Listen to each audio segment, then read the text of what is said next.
Now? You son of a gun. Now? Yeah, right now. Like now then or then now? I'm gonna tear your ass up. Oh, man. Mm-hmm. Hey, everybody. Welcome back to No Bucks Given right here on the Horny Goat YouTube channel. Of course, Horny Goat Podcasting Network, where you can listen to us on all of your favorite podcasting platforms. It is episode 36 of No Bucks Given. Of course, a show where we sit down and talk about anything and everything we want in the world of news, TV, entertainment, and anything in between that, of course, JP also wants to yell at. Of course, you guys know me. I am Connor, a.k.a. Mr. Marvel 613. And joined with me is the wonderful Horny Goat family. Of course, we got first and foremost the power couple, the it couple, Sonny, Cher, Ms. Maurice, whatever you want to call them. We call them JP and how you guys doing? Don't ever fucking compare me to fucking Mike Mizanin. Introduce us as the power couple, and she's back here slamming that like she's fucking Stone Cold Steve Austin slamming a beer. Could you say that one more No, I time? can't. So she meant to say Stone Cold Steve Austin, but she said Stone Cold Hair's Steve Austin. I thought she said sleeve, Austin. He did something, but wasn't anywhere near what she meant to say. We are doing well. We are doing well. It's kind of rainy and it's fall weather here today. News report. We're doing well though. We're doing well. It's 12 degrees, rainy, and I am ready to go. I just gonna warn everybody, if you disagree with me, I don't fucking care. I disagree with that statement. I'm pre-disagree. Pre-agree. I pre-agree. I'm just saying, y'all might hate me at the end of this. At the end of this? Hey. Just saying. Oh, God. Of course, you hear everyone's favorite bear from upstairs, Canadian Basement. What's up, Basement? Rawr. That's about all I got. It's a summer day, night, middling degrees, tepid. That's all I got. And that's why he was fired as the meteorologist from Canada. If you say everything, eventually one of them will be right. Right? I'm right. A broken. What is it? A broken clock is still right 2 times a day. Yes. Yep. Basements once a week. And last but not least, we got Trekopedia with us. What's up, Trek? Not much, guys. How y'all doing tonight? Bad. We already asked. Real bad. Real bad. Basement mad. Basement can't do weather. We may be joined by Gina, but right now she is MIA. Might be taking her patented midnight bath. We did try to reach out to Cthulhu, but he, of course, was only available via voicemail, and so to hopefully get Gina on here wasn't working out. So we are currently on standby. But keep those phone calls and those those pledges coming. Why the hell did I just a pledge drive just pop in my fucking head? Pledge to me. Pledge to me. Girl Scout cookies. We got some awesome. This is gonna be a great one. We're gonna stumble through this as best as we can. I did say Cthulhu earlier, so I mean that does tie in. We've got some wonderful people joining us in the chat as well. Alpha, we got Don't Die on Me, Jurgen. We got a Rue Shinshu. Casey is raw. Walter Mitchell, or is it Michelle? Michelle. If you want to do weather on Derail, Casey can go ahead. Oh, Yeah. It's fucking raining. It's gonna rain, and then just Drew hangs up on him anyway. We want to thank you all for tuning in live here. We've had a stellar week of some really good fun streams this week. Of course, we had the Marvel Roundtable, Shang-Chi and the Legend of the Ten Rings. We finished up Stray, which was quicker than expected. I know it was a short video game, but that ending was just like, oh, we're done. We of course had our two nights of wonderful Ghost Reconning, which I haven't laughed that hard in a while. Mainly because I kept killing myself and endangering my teammates, like all good teammates do. And of course, Of course, we also had Horny Goat GM mode, which once again the AI just proves it hates steel cage matches. So a lot of cool stuff. Go check it out on the channel, and of course, if you're new, subscribe as well. But I don't know how much of a useful condition I'm going to be in tonight for the MCs. I'm gonna do my best, but unfortunately, allergies are just killing me right now. Yeah, I'm sure that's all that's killing you. Right? So much fucking allergies So many allergies, his man. bloodstream. Yeah, these allergies give me the munchies. I'm also gonna fail because if you guys have ever used OBS, sometimes the font resizes itself to hardly being able to be seen. So I am looking and I can't read any of these things. So we're gonna end up with something. What do you mean for like a gift? For, like, Yeah, for like the topics. I can't read any of them. It's Russian roulette. This is gonna be a fun That's evening. gonna make it even more fantastic tonight. Yep. You guys can follow along with the different stuff that we're going to talk about from different links from the different articles in the description here on YouTube. Of course, hit us up on Twitter at the one. If you guys want to send us some stuff to be tagged in the future, we always looking for some fun, weird, bizarre stuff to talk about. But Man Alive. Oh, and Federico and Paul Arzola also is in as well. Hop in and Arzola. Eat my Arzola. I apologize. These allergies are going to make me super goofy. Such herbal. Yeah, they are. So many herbal issues. Sure, that's super goofy. Thank you. I think we should start with the biggest newsworthy note of anything. Real newsworthy. What's that? Real newsworthy. Yes. Her Majesty's gone. Yeah. 96 years old. She was in power for 73 years? 74 years. 74 years? She took power When she was 25. When she was 25. I'm trying to year. I don't. Oh, well. So 74 years ago, so that would be, wasn't it 21? I thought she was 21 when she became queen. I thought it was 25, but either way. So that would have. Go ahead. I'm just gonna say if she was almost 100, so it would have been somewhere in the 1940s, late 1940s.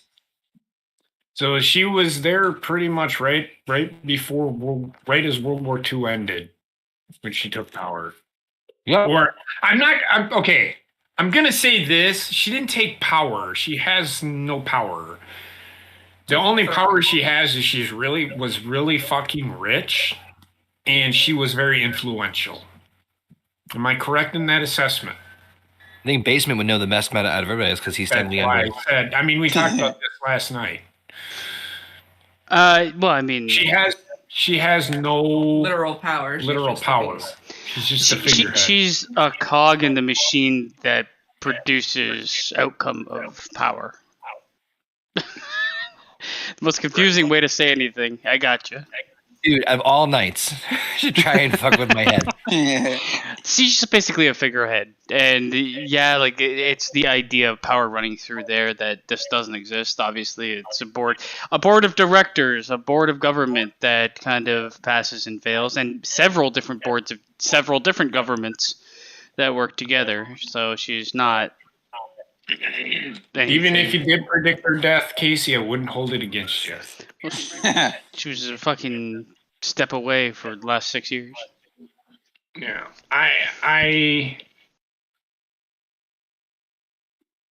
she was. I've been seeing some weird shit. Like she was a racist and all this shit. I'm like, boy, what's wrong with you people? What's wrong with you people? I don't know. I never heard much from her.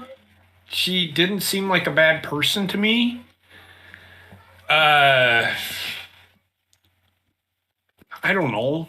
I mean, I didn't pay much attention to the royal family because what influence do they have over me? The thing is, nobody that wasn't like hooked onto that fucking Markle and whatever the fuck his dick's name is. That like celebrity sex or celebrity relationship that he that if you didn't pay attention to that, you didn't give a flying fuck about the royal family. Nobody did.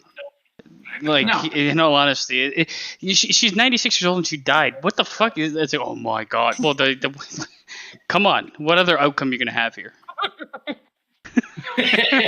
She be rebuilt into a fucking cyborg for some reason? No, she's gone, man. Yeah, I don't. I mean, like I said, the royal family had no influential power over what I did and how I ran my life, so I didn't really pay much attention to them. The Meghan Markle thing, she's just a piece of work. That's all I'm gonna say. Yeah, she's the type of person to use everybody around you to make millions. And I don't care what people think of her being like, oh, she's a saint. The royal family just disliked her and they were super racist towards her. I'm like, fuck, I look at that woman. She doesn't look like any race. So I guess they hate all races, including their own. I am so, and I hear what you're saying. I am so, and this everything's racist. Okay, I am so sick of. If you don't like somebody, you're racist. Well, that's the going thing with everything now. If you don't like it, you're a bigot. You can't have an opinion without it being a bigoted opinion. Right. So, I don't know what they had for servants, but I'm pretty sure they were paid, and I'm pretty sure some of them were black. I'm pretty sure some of them they were paid fucking well working for the royal family. Very fucking well. But there are people out there going, oh, they had slaves. People. Use your fucking head. An employee is, I mean, yeah, you can say an employee is a slave. Essentially, it's slave labor. Fuck, I'm a slave. I work 40 hours a week. The thing is, like, what people can get wrong is, slavery, you're not paid a wage, but you're paid in things. Like, you get housing and you get food to live on because they have to keep you alive. And they want to keep you somewhat healthy so that you can do the work that you're doing. Mm-hmm. It's not that different when everything is so expensive that you can barely get by on the wage you're making. Correct.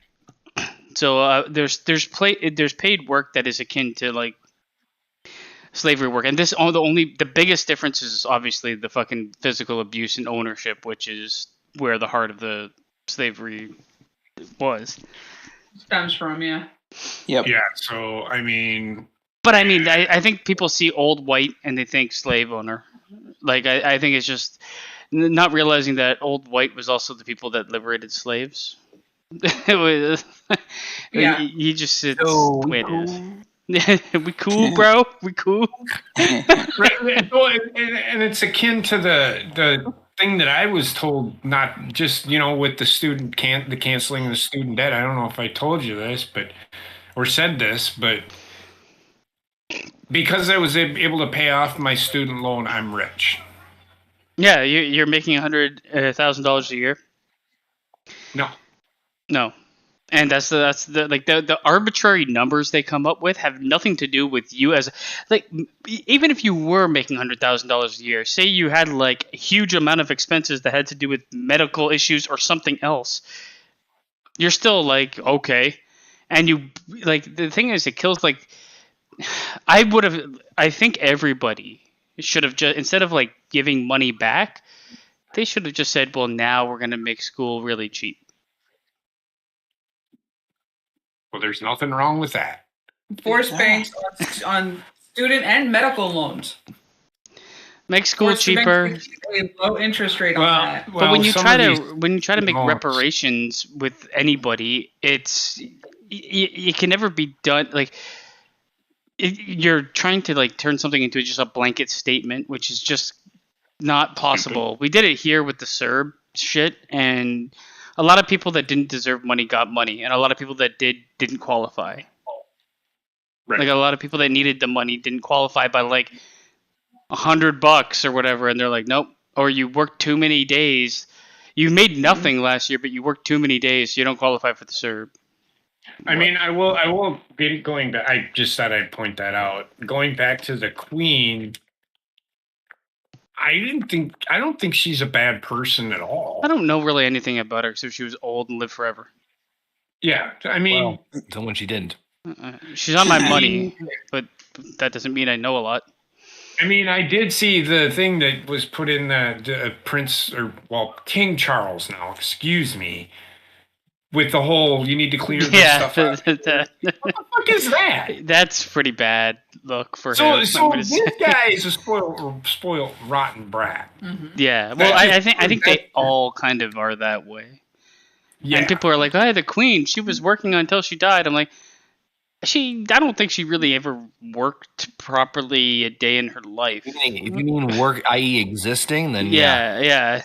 And I get like there might be expectations put on you from a young age to uphold certain things, but that's because you're in the public eye All the time. and it's like she married into the public eye, correct?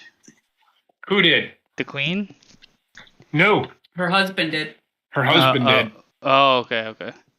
Yeah, she is Queen Victoria's great granddaughter. Yeah, she is part of the bloodline. So I mean, some Which of is why that she can was- be. It's like how do you weigh it? You know, like you're given a lot of things, and I'm going to say privileged to have a lot of things, but you're also burdened with a lot of those things if you never wanted them. Right. You're not really given that choice. So I think that's where like I can I guess sympathize or empathize with her, but I can't. I don't really give a fuck. That's the only two things I'll say is, for me, it's one of those things of I know that the whole royal family is bullshit, but in terms of like, public eye or public figure, it's kind of one of those people in like a cultural icon that you just never imagined being gone. So it's like, oh my God, like the Queen is dead, and it's like she was 96, and like you said, fucking no duh. But I think that's what the general like shock is. It's just that she's been around for so many generations that like it's like when they issue in a new pope, it's like that figurehead or that iconic person's been in that position for so long, and then when the change happens, people go, oh my God. But the other thing I'm just gonna say is, it's times like these I actually really I love the internet. The internet can be a horrible place sometimes, but sometimes with memes they bring it's some of the memes I've seen about this have been so damn good. Yeah. Yeah, I look at the Queen and I think a calmed down, more respectable version of the Kardashians. That's actually I was literally thinking Pretty that good. Pretty good Comparison. I would. Everybody analogy. knows them. Nobody really likes them, but you can't stop hearing about them. Yeah. I don't think Queen Elizabeth. Yeah, I kind of get every time it's like, oh, what's Prince Henry and Prince William doing? I don't give a shit. Or Prince Harry. Nobody cares. I mean, like, why should we give a fucking shit what Prince Harry and Prince William do in their free time? I don't care. I mean, people also talking about the little kids. Prince George or whatever the fuck his name is, and like I don't know about you guys, he's the but biggest brat of them all too. I was just laughing because JP was like nobody fucking cares. No, I'm sorry, it's Prince Harry, but who fucking cares? You're right. I don't know which one is which one, but one of them looks like the exact product of inbreeding. Prince William is the oldest one. William's Prince king Harry right is now. the youngest. No. Charles. Prince Harry is the older one. Prince William is the youngest one. Philip is king right now, right? Philip is dead. Oh, Charles. Charles is king now. Charles okay. Dumbo ears is yeah. Okay. Big ears and fat hands and no brain. The best tweet about it was from William Regal the other day. Yeah, come on, man. What? That was funny, man. She just died. Yeah, but he didn't say anything about her. He said about him. Yeah, and it's his fucking mother. He disparaged his mother? No, he said something nice about her mother. He said, God rest the queen. He said, sad to hear that the queen died. Well, I'm sure he did. Yeah, and then he said about Charles, which we were all thinking. I don't think that's a nice thing to do. Connor's laughing. I don't honestly think it's a nice thing to do. I mean, I can be a dickhead, but that's like, okay. I mean, we so just made fun of the exact same thing right before Trek said that. Here is why You realize. I say this. Here is why I say this. You guys have seen a picture of my father, correct? Yeah. Yes. He looked like the fucking crypt keeper. But it's not like I went around, hey, the crypt keeper's dead. He didn't say that about Queen Elizabeth. He said about King Charles, though. He made fun of someone alive, so it's okay. But Yeah. you also said the exact same thing right before Trek said it. Big ears. It's the same joke. I mean, Dumbo we ears, called him she said, dumb. yeah. We called him Dumbo the other night. So, I did call him. so you're a dickhead too. I mean, at that moment, I just didn't find it very funny. Yes. She's doing Oh, because I'm yelling again? I'm not yelling. King Charles. Yeah, breaking her ears. She's doing a King Charles. Yeah, there's really not much on my end. I mean, basement. We're, since you're a province under Nobody cared. under her royals regime or reign. I mean, I'm not they- gonna say nobody cared, but Well, no, I know, I get the idea of that, but what I was going to ask was, growing up, was there any like sort of like, in terms of like school systems or anything like that, there's an English influence here, but it's very like far away in terms of the impact on your life. Like there you can see certain things from England, and like certain small parts of Canada were fucking started by the English, so you can see the influence in the roots of Canada, but it's not some part of your everyday life. So, Aaron, she sure is. How bored, miserable, and ashamed of your own life do you have to be to have nothing better to do but live vicariously through someone who has no influence on your daily life? I don't know.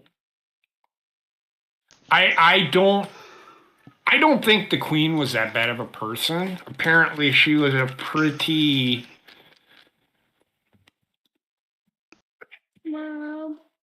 I'm listening to everybody on the news and the world leaders and stuff. They thought she was a genuine, caring person. I mean, Christ. She's 96. I mean, I don't know. I just don't think. She doesn't care? Does she have to? I don't care. If she does care. She has no influence over my life. I mean, and the bottom line is like a lot of the things that the royal family did in the past is no longer controlled by them. So it's like, would you rather listen to the prime minister or the queen? Because it's like listening to like the third or fourth seat down in a government and being like, I really care what they have to say. More so than the top seat, or more so than the actual fucking party. So it's like, it's not like, I mean, she was in the public eye. She'll be known more for me seeing her every now and then in like news articles or pictures than anything. I can't name you one thing that she accomplished. I'm sure there was something there, but it's just like, it's not. I didn't follow her that way. She didn't get. See, this is the thing. You never heard when there was like when 9/11 happened. The very first time in a very long time that they played the national anthem. I think it was the national anthem. Let me put the it this day way. 9/11. They're super rich, and they're out of touch with the regular people. Yep. So when you see them take a stand for something, it's usually like, this makes me feel good. I'm going to stand up for climate reform. I'm going to stand up for like the things that you would see as the good things, or like things that we should be talking about. But it's always at the behest of not looking at the economy or anything else. Like that's the type of, it's rich folk that focus on world problems that only because the other problems never impact them. So fuck them. Right, Wendy? She's Just like say it. she's like the She was counting. sign She was language counting. person. Well, she was counting. Showing us if she can count to 5 on her fingers. She's my sign language person. She's your interpreter. Exactly. I hope nothing against the queen. I don't either, but as much as this is like, oh, it's a big story. It's a big story with nothing in it. Correct. She's I dead. mean, That's all she's I a figurehead in the end who has no. She is constitutionally bound to the same laws that every other British citizen is, and she can't tweak laws. She can make a suggestion, but she can't say you need to change this law or I'm going to throw you in fucking jail. That's not what she does, or Part of her duty. part of her duties. But it She would can be influence somebody to. She can influence somebody to try to change a law, but they don't have to do shit because essentially the parliament has control over the laws. honestly, it would be like somebody in England being like super into AOC in terms of like comparative interest. So because you guys don't live in England and I don't live in England, it doesn't really. We don't care. But don't you pretty much have the same laws as England does? Well, we have the same structure. We're still a different country. So You are an independent country, and I think 1982 was your independence, correct? I want to say yes. Because I looked it up when and at one of our Gina, we were talking about the Queen and what power she has. She has no. She can't tell people yes or no. Essentially, is what I'm getting at. We have English influence, but like I said, we're like a different country, and we're attached at the hip more to America than we are to England in terms of influence. I mean, in terms of influence and what we act like. If anything, England is attached at the hip to the United States. They pretty much do the same things. They don't. Well, their gun laws are. You can't own a gun. I mean, like, we're the in between. Correct. Right, like the Canada's the in between of America and England, where we're influenced. But like I would say, like media wise, we're way more influenced by America than England. English TV and English news and stuff is quite different than both American and Canadian.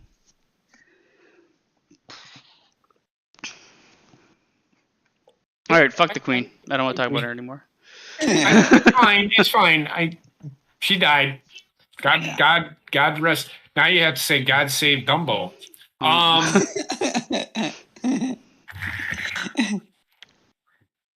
That's all I got.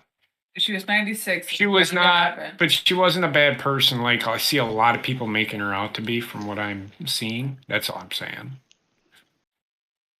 So yeah. Okay. What's next? Let me see. Which one could we do? Let me see. So, I mean, a couple of things we could obviously talk about is, I guess we'll switch gears here since I know we're going to talk about stuff, but this was an interesting thing. I actually saw this popped up too. That apparently DC Comics revealed Joker's actual name. Oh yeah, I seen that. So, for those of you who don't know, in the DC Comics, Joker. Yep. What was that sound? What the? Excuse me. Trek, was that you? Yes, I'm sorry. What the fuck did you do? Did you just choke on a kernel of popcorn that you got from the movie theater, or what? I burped. Well, Jesus fucking Christ. That was a very strange sounding burp. Sounded like a It rabid sounded dog. like you were either getting finger banged by Sally Magoo or you fucking choked on a kernel of fucking popcorn. Sounded like aggressive. Yeah, fucking verbally He said he raped me. changed. He said his name, and then I go. Fucking demon fodder. Some weird ass fucking sound. You can't breathe. I think we choke on her. So This the tastes Joker's real horrible. name is. I'm sorry. I know you're laughing, Connor. I seen this too, and I just can't remember his name. Yes. So they never ever revealed his name in any comics or the stories Right. or anything like that. So, but this is the first time they've revealed his name. Is Jack Oswald White. So can I ask this question in Batman? What Jow. was his name? Jack Napier. Okay.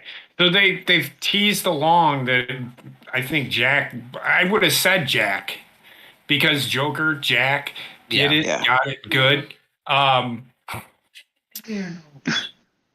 I do.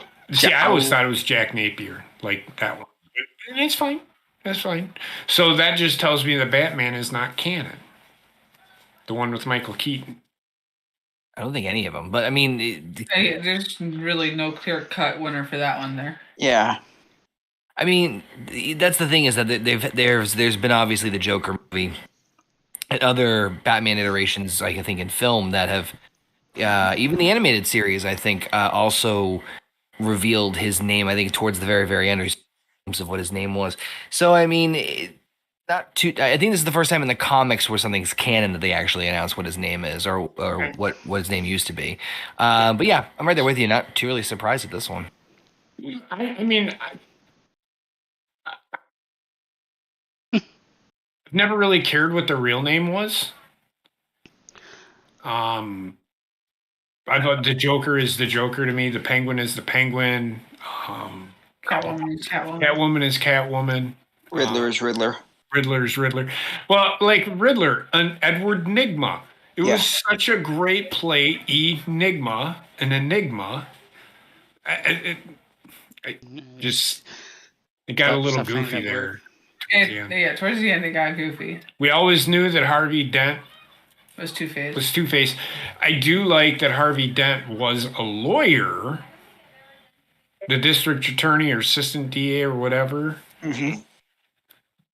I didn't like, however, that Billy D. Williams was Harvey Dent, and then they had what's his name? Tommy Lee Jones. Tommy Lee Jones be. That's the only problem. I like when I seen that. I thought Billy D. Williams was Harvey Dent. Yeah. So either way, I don't take much into the name, but it's nice to know what his real name is. I guess I don't know. I prefer not to have found out anything. Yeah, I mean, The I don't- unknown is Yeah. better than the known with that character. Yeah. I it never really totally bothered agree me. with you. I'll let you go because I got to get up. I totally agree with that because the Joker was so mysterious. And to be honest with you, I mean, yes, the Batman movie with Michael Keaton revealed who he was. However, that's, I would much rather not know what his real name is. It makes the character that much better. Now that we know his real name, what more are we going to do with this guy? That's what I was just going to say. Go ahead, Keeping his real name a secret keeps the researchers. They're now going to just search through every Batman lore they can get their hands on to see if they hear this name pop up anywhere else. Yep. But I also I mean, like he popped the up. He was the Bruce Wayne's friend in the Telltale game version of Batman. Yeah. yeah. I think they were like anytime. I would just prefer him to like he could use like a name if he wanted to, but canon wise he should be anonymous. Yes, in shows and different takes on Batman, they could give him a name. That's fine, but I think the like true arc of his character he should stay unknown to how he came. Yeah. An origin story for him is kind of like a disservice to him.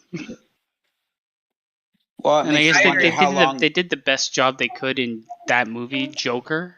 But it's still like I think the iteration that they're using for that isn't necessarily him. No. I think it's just what might have inspired his character to be his character. That's kind of what I'm getting from that one. It also makes me wonder how long until they retcon the name out, because they say that it wasn't real anyway. Watch them retcon that stuff out now too, because they've done that before. Then again, that stuff out before. Then again, just giving him a name doesn't give him anything else. So, like, the only thing I dislike is that if you give him a name, you give his adversary, Batman, everything. Because he's the best detective ever. So you give him a name, and he's going to find out who the motherfucker is and where he came from and everything like that. That's why I like the idea of him not knowing anything or not being able to find out anything about him. Yeah. Well, even in the animated series, like Connor said, they did call him Jack Napier, but then he shows up 2 seconds later and says, that was something I used. That's not my real name, so. He was an alien. In Joker, the movie, he's called by a different name, too. I can't remember. Arthur something, I think. Arthur Fleck. Yeah. So, yeah. It is what it is. A different, cool character, but I like the anonymity better than anything. Yeah, I'm right there with you. The whole thing with Joker, like you're right, like the idea of like naming him, yeah, okay, it doesn't really do really much for him on either side. But if anything, it would, for lack of a better word, ground him as far as like a humanizing the character. Whereas, especially he's the greatest adversary Batman's ever had, and he's like the antithesis of Batman. You want to kind of build him up on like this like near almost impossible level for him to beat to make a great adversary, and so. The mysterious background and the allure and the mystery of what his origin was kind of, to me, helped kind of elevate him beyond just some schmuck in a clown costume. You know what I mean? Yeah. So, yeah, kind of like, and it didn't really matter to me his name. I like the illusion more. I totally agree. Yes. Let's see here. I did not read up on these articles beforehand, but this interesting one before we get to a couple more big ones is there's a dog with a knife. What? Okay, please tell me this stupid fucking story, please. This is something I think Judah put in there, or Heather. What do you do? I think this is the mayor dog also. Just started running around with a knife or something like that. Theo, a fluffy and innocent-looking Great Pyrenees, gave his dog walker plenty of agita this week by picking up a sharp knife while out on a stroll. I thought he grabbed a stick as usual. Things were hunky-dory until the pup had shoved his face into a pile of sticks and branches where he came across a sharp cutlery. My eye caught the glint of the metal, and it was instant panic. And the picture... Love the gift. It's fucking hilarious. It's just him just sitting there with a knife. It's just... This sounds like a fucking serial killer reincarnated into a dog. Stitches get stitches. Like, isn't a dog dangerous enough? Like, fuck, the bite force in that motherfucker comes at you with a knife, it'd be terrible. God, it's like a downgrade. It's a downgrade on how vicious they are, or could be. What? A red juice. We don't have any more. Go find one. Wanted to give some lovin' to. I actually think we got a donation. I apologize that we did not have this up. Ready to go here. We got a donation. I don't know how to work that properly. Well, now's not the night because I am already. I am absolutely blitzed out of my mind right now. Totally gone. But I'm not kidding. What if a dog with a knife came after you? How big's the knife? How big's the dog? Is it a chihuahua with an axe? Yeah, that's manageable. It's a big dog with a small knife. You just Dangerous. stick him, and its neck's broken. But a Russian shoe with a $5 Dogs are donation. fucking agile, man. What's that? Dogs are fucking agile. There's no getting away from them. They're coming after you with a knife. I just had just a glimpse of Chucky just like doing the chant and going into this dog or something like that. It's like, good lord. We call the dog Charles.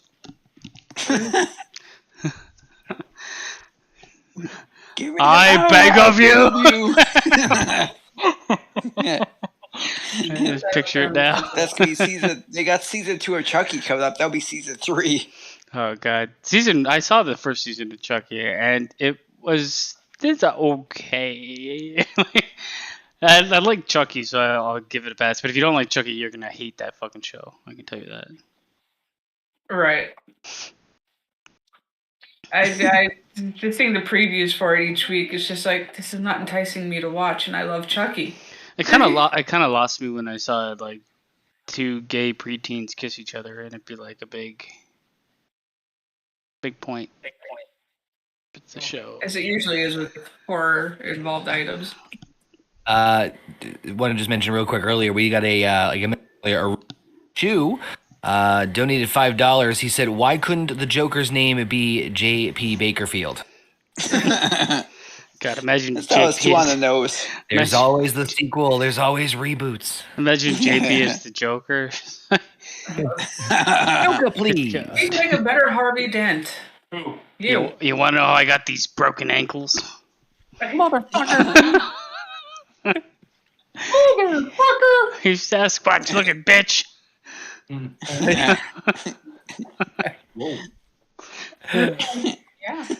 Careful. Oh God. Trying to get it together. The dog. Are we done talking about the dog or what? Well, I mean, there's only so much you can talk about with a dog with a knife. There's only so much with the dog you can talk about. Let's see here. I guess the next big thing we'll talk about is, well, I'm not mistaken. media scrum, the scrub, all the fun stuff going on with AEW. So what is the other one? The other story. Oh, the other one was going to be some of the stuff from Marvel D23 and the Star Wars announcements and the Marvel announcements. Yeah. All right. These are both pretty good topics. So we'll start with You want to talk about AEW? Let's talk about AEW. Here we go. Okay. First of all, it's the best wrestling promotion on the planet, guys. With the Booker of the Year. Talent. Yep. Unmatched. Greatest thing I've ever seen. Even better than The Birth of a Child. I really hope that I was really hoping the GIF that you would put up there would be the dog in the house. Everything's on fire. Everything's fine. So, as best as I'm gonna try to be able to paraphrase what the hell happened, not only for the sake of just the craziness that's still going on with this and the uncertainty of what really is going on, but because I am flying higher than a kite right now. I could see it in your eyes. Oh yeah, can you? Is that yeah, I can see yeah. it in your eyes. Oh, yeah. So, after CM Punk gained his World Heavyweight Championship, he went out on the post-media scrum, and instead of talking about the return of MJF or his World Championship match, he went off on the fact of the frustration of him having to basically explain to everybody what really, or some details about his falling out of his friendship with Scott Colton. And What? and so it just went completely in a different direction and completely off turn, and then started going towards CM Punk, starting to go off on EVPs and without naming them specifically, or in some cases naming them specifically, Hangman Page, and then referring, of course, to the EVPs of the Bucks and Kenny Omega. Now, some sort of scuffle ensued between the parties, including Ace Steel with CM Punk, Bucks and Omega having some sort of a and then just coming to blows, which led to a sea of suspensions across the board for many of those involved. Still not exactly sure what the hell happened with Punk, but he has been the world title had been vacated, and then there's speculation he's also injured again. So what? Go ahead, Trek. I know this is why you're here. Go ahead and talk. Okay, about it. he is injured. He's out 6 to 9 months, is what he's saying. What did Secondly, he he went off His on ego? Colt Cabana and Okay, but why? What happened? he tore his tricep. He hurt Okay. his ego. Yeah, well, that too. Something. He hurt his butt. He's butt hurt. Well, he's butthurt, all right. Because apparently he's the only one that's allowed to fucking shit on people.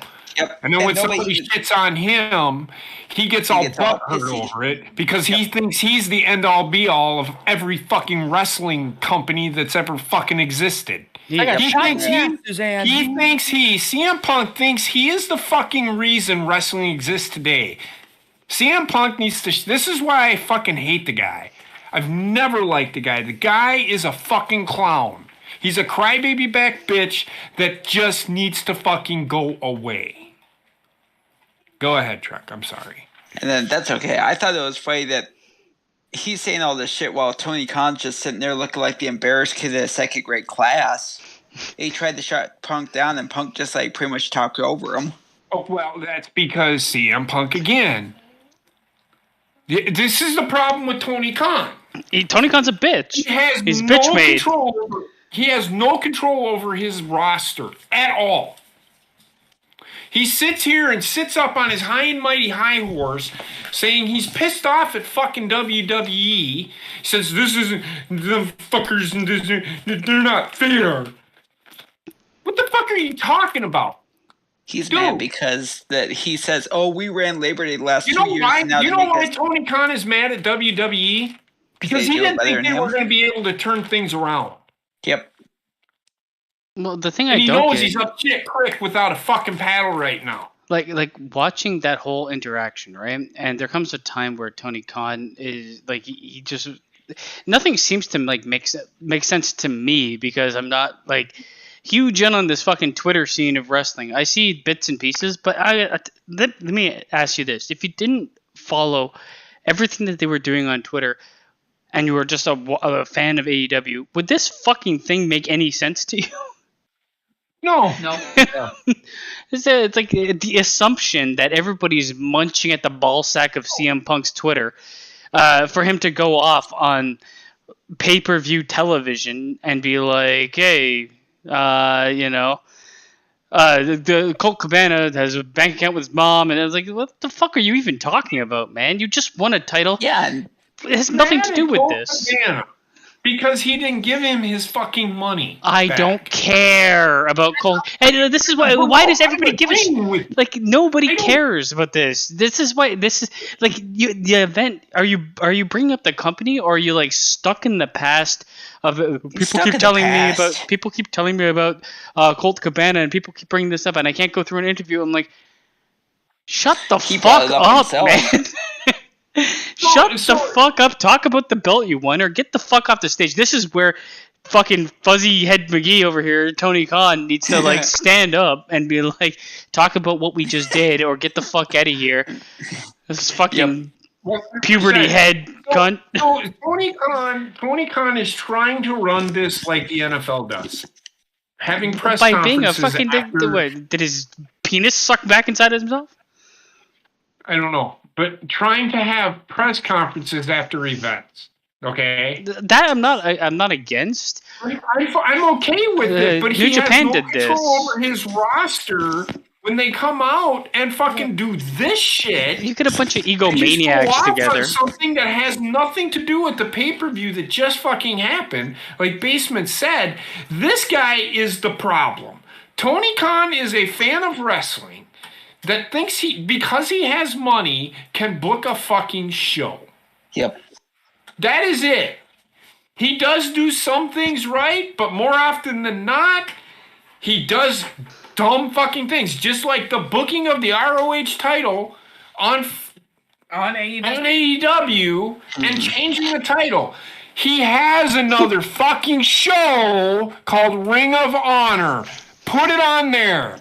Well, he's part of the AEW roster. Have a fucking match, but it doesn't have to fucking have a title match. And especially if you're changing the title, a title from another company on your fucking show, AEW, you're kind of fucking burying the other fucking show.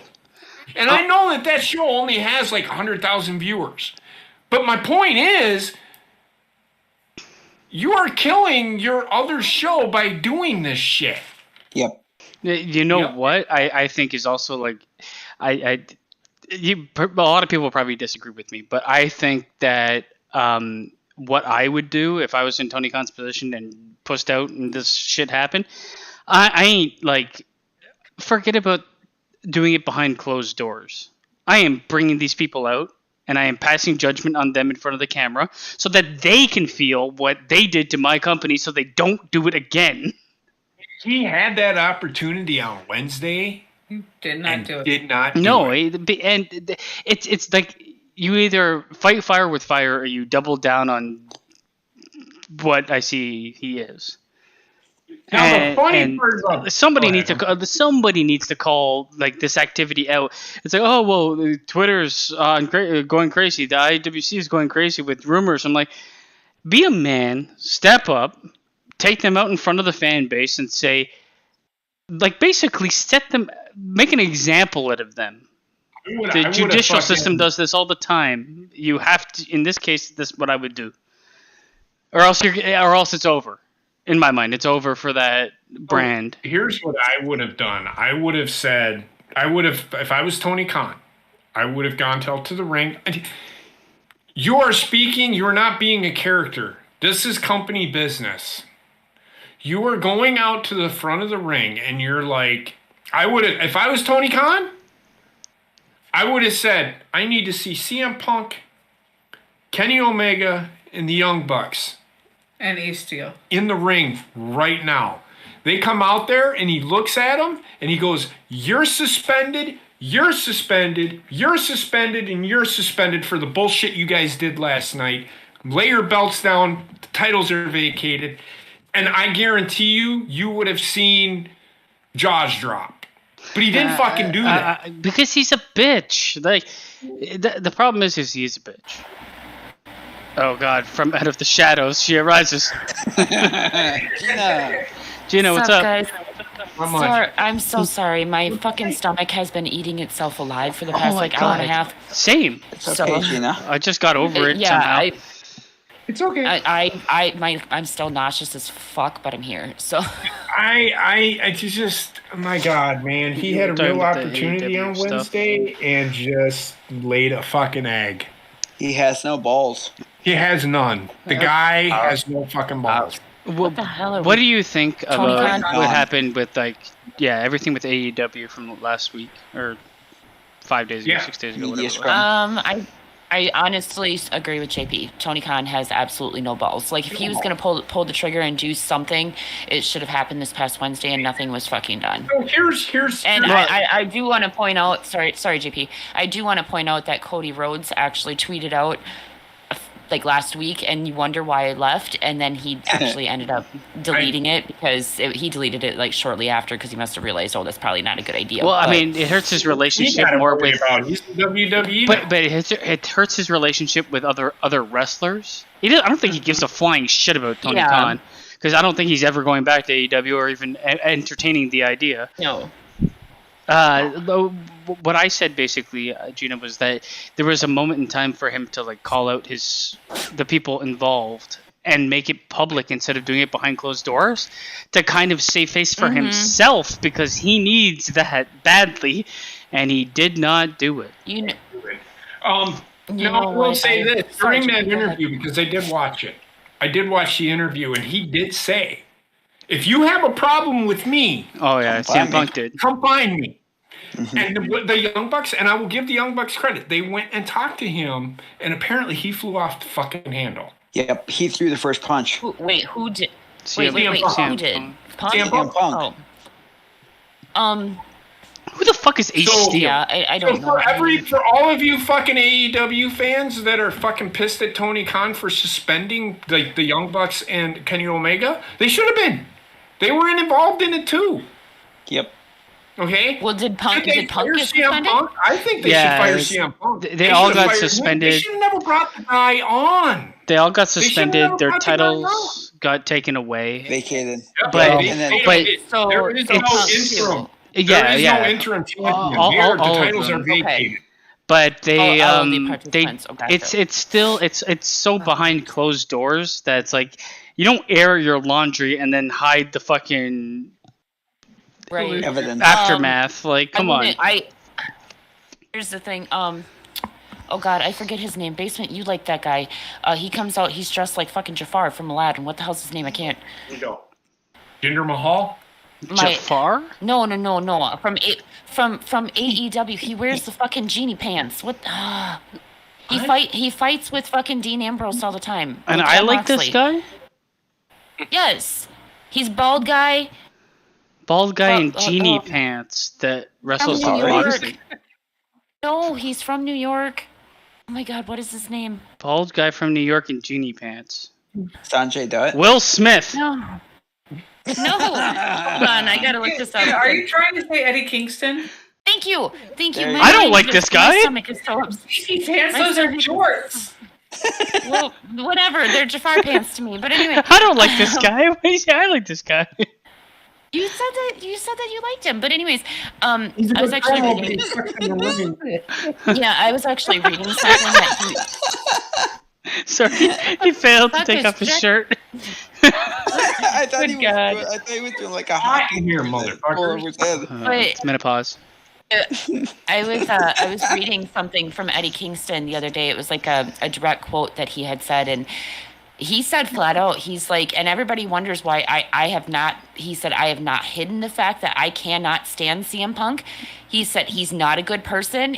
Like he literally named off, he said Claudio, Chris Jericho, CM Punk, and I believe there was one other person that he named off from AEW, and he said, I can't fucking stand them. They're not good people. They are, like, they put on faces, but they're not actually really good people. But yeah, he said, and everybody wonders why I can't stand CM Punk. He said, I knew this shit was going to happen as soon as they brought him in. I just want to say something I right said there. it, We I need said to. it before. I said it before Eddie Kingston said it. You, Gina, you know. Oh, I know. And I mean, I think the majority of us, we may have been a little excited to see him back in the ring, but we all agreed with you. We knew that he was a douche. You know. But everybody was so happy that he apologized to the fans. And then everybody wonders why I did not care for him when he came back. Did I watch his debut? Sure, I wanted to see what he had to fucking say. I mean, who didn't want to see what he had to say? He was- I mean, Yeah. He was it's CM sucking. Punk. He was sunken. He was Yeah. sucking dinkus. Sorry, Trek, you were gonna say something. First off, I was gonna say we knew it was a slop. We knew it was a sloppy company when Ruby Riott got dropped on her fucking head. Well, Oh, that We was knew rough. before that. well, Sammy Guevara is a fucking idiot. So is Yeah, his fucking well, his wife, girlfriend- Kai Yeah. Conn. Or his wife. It's There's a it's reason like why nice to read her. WWE got rid of her. No, Yeah. she walked out. She said she was bitching and moaning Yeah, and saying they because- won't yeah, get in because- on the page. Because she was Either entitled way- little fucking cunt bag. That's why. Yeah. They're well, she thought she was. It's the same thing with Bob Holly. Just because Yep. she knew jujitsu, that she could beat Yeah. everybody up. Yeah. Well, here's the thing. I don't wish ill will on anyone's marriage by all means. I hope that her and Sammy have Where a are you really going long with this? marriage. However, Oh. just listen, hear me out. However, that being said, I believe that their marriage is not going to last very long because of both of their egos. Yep. Eventually, those egos are going to start coming into play because when you have two strong egos like that, and neither one of them wants to back down, both of them are sarcastic assholes. Sooner or later, it is gonna blow the fuck up. Well, she's like a bitchy Yoda, and he Yes. is like A bitchy Yoda. he is like the most unlikable human being on the fucking planet. He's a Like, douche. yeah, Canoe. if you looked up Yeah. douche in the dictionary, Yeah. you put him Oh, God. and Literally. douchette her. Yeah. Yeah, but I mean, as far as Punk, I don't think it's a surprise to really anybody. I mean, if it was a surprise, then you're an idiot because like it was written on the wall. Me personally, I think that they should have had a contract where he came back for maybe 4 to 6 months and then he was done because that's about how long his whole popularity span anyway. Because this is exactly what we talked about the other night. Yes. Of having him be like so much with him. Well, Connor, I think threw out Brock Lesnar-esque, but I think I said Edge. I think I would have given him the Edge treatment. Yeah. Well, yeah, but Edge was at least good. Well, Edge only wrestled like a couple times and then disappeared for a long time and then came back. Well, you got legit hurt though. Yeah, but that's the exact same thing that's going to happen. That's the same fucking thing that happened with CM Punk. CM Punk didn't break his neck, did he? He got hurt. He tore his tricep. Yeah, he tore his tricep, but like you can come back from a torn tricep. But he hurt his after a while. Edge like broke his fucking neck, and back at that time, I'm talking about the old was, Edge. Career ending. I'm talking about old Edge's run. Old Edge's run? Before like when he came back out of retirement from his super injury. Yeah. Yeah, that's what I'm saying. Like he. I don't think he hurt it. I don't think he broke his neck to leave. No, he did tore his tricep. No, actually, I think it was his pec he tore. He tore his tricep. Oh, after he returned. Yep, it was after the Randy Orton match. He tore his tricep. Yeah. Right, but yet he came back. He did come back, and he got hurt again. He had another concussion. He hurt himself, and then either that or it was concussion, and they took him off TV for a while. It's almost like these mid-40-year-old guys need to be limited to one match. A fucking He's 40. They. I mean, right now, if you look at the WWE, they are treating Edge like royalty. No, they're treating him like a legend under a Legends contract. They're but they're treating him like an attraction. Yeah. He doesn't. I mean, I don't know about now because of this thing with Dominic, but they're treating him like an attraction. Like he's not going to wrestle at every event. He might come out and cut a promo every other week, but he's going to be at the pay-per-views when it matters. Which is what they should have done with CM Punk. I completely agree, and I with this whole Punk and Young Bucks and Kenny Omega thing, personally, I think it is a ploy because they have that paper grabbing that ass. That they have that what the hell is their next Grand Slam? No, not the Grand Slam. The other one. It's like it's literally called like Fight Forever. Yes, something like that. But it's literally about the next pay-per-view. It's literally the whole like I don't know if it's pay-per-view or if it's an actual like just regular show because AEW is fucking stupid like that. But the thing is literally named after like people who have shit against each other. So like I think it's a ploy. I think that they're setting them up and they did this whole thing so that people will tune in. Are you trying to tell me and you literally think with all of this bullshit it's just a ploy? I mean, I honestly think that I think he's a douche. I think that Wait. There's too much logical inconsistencies for me to believe that it would be like an actual work from the company. Like the Colt Cabana stuff has nothing to do with what they were doing.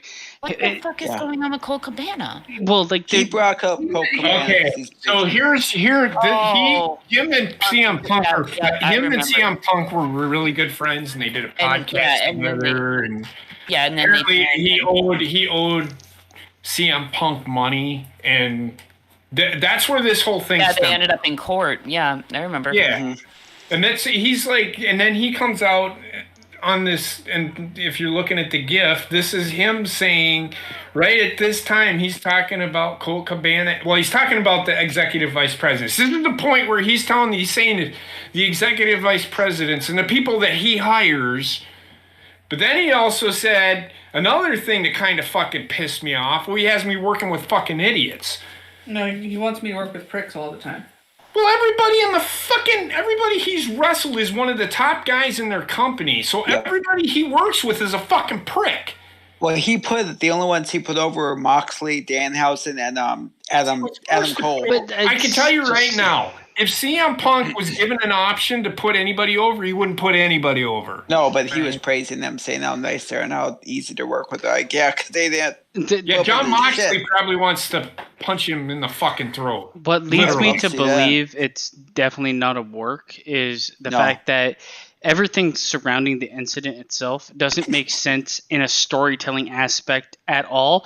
And if for some grace of God it ends up being a work and they do this, I would give it 10 thumbs down because it hurts the company more than it helps them.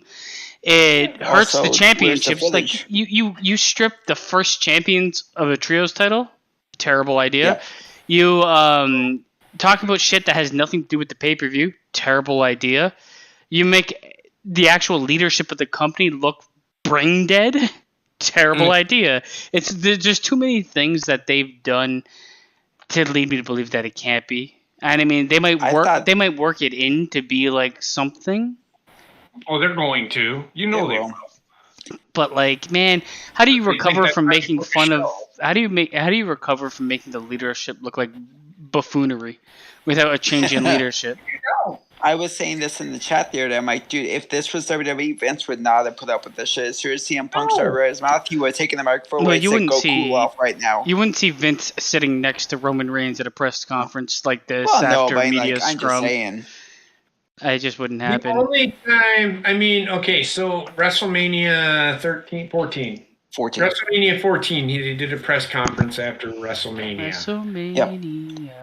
And that was because Tyson was there. Stone Cold said that you will never conform me to your, which was it was storytelling. Yeah. They didn't, and you could tell because they came out the next fucking night, And it had something that's to when do he with the changed title. characters involved and the storyline that was happening instead of Colt Cabana, who's not even part of the company anymore and nobody fucking cares. He's part of Tony Khan's. He's part of Ring of Honor, Yep. which Tony Khan owns. So I'm And hoping then, to see. He's still shitting on Tony Khan. I mean, if it was a storyline that would lead to Colt Cabana. He's telling Tony. He essentially what CM Punk is telling Tony Khan is that you're hiring fucking idiots. He works with children. I'm not an idiot. I'm the only one that's relevant in this whole situation. Yeah, Yeah, he because said he works with children. so full of himself. Pay me The more. guy is a narcissistic piece of shit. Sociopath. Okay, But he's not a listen, sociopath. Go ahead. Sorry, Gina. the fact that I'm sorry, I just looked at the screen and basement. Is that Tony Khan on your thing? That is him at that press. He literally did that. It is freaking me the fuck out. Like I'm not. It's like he's looking deep into my fucking soul. There's and- something inherently I don't wrong like it. with this man. It's Like like cocaine. he doesn't have human emotions. He has he might very well be a robot that's malfunctioning. Like it's called the way cocaine. He does it all the time. it's either he's on cocaine 24/7, or he's not really human. He shares with the Jaguars. Like Jesus Christ, man! You see, like if you watch the media scrum and just watch him. Man, remember how I said Wendy was the fucking person doing sign language? He does that. He's Aubrey Edwards of the fucking media scrum. He has to react to everything that everybody does with like a smile or face. Half the time he looks confused. Half the time he's happy. Half the time he's like a hurt child. I just, man, put him out Well, of his you misery. saw when Somebody. Jericho right before he left, he bent over and he said, "We need to talk some shit just going down right now." Yeah, Why- I saw that. I saw that clip. So Chris Jericho's another fucking idiot. Yeah, I know. He sits there and talks about how we're gonna overtake WWE in the ratings. Yeah. And then he says Go and we look at never where talk they about are. WWE. Like, come on, man, shut the fuck up. Yeah, He's still talking shit about fucking NXT. yep. Like, dude, it's irrelevant. It's irrelevant, man. It's development. Fuck up. Developmental. He's trying to make something out of nothing. But I do think the other night we were talking about this, and when at the end when Tony Khan starts going off and being like, "I'm not going to fucking stand for this," Who cares? Connor made a good point, and I do echo that where you said that he matched intensity of what was going on. Like his mindset was that of my world's falling apart, and everybody else is All angry. around So me are familiar faces. So Oh, I'm going to jeez. be angry too.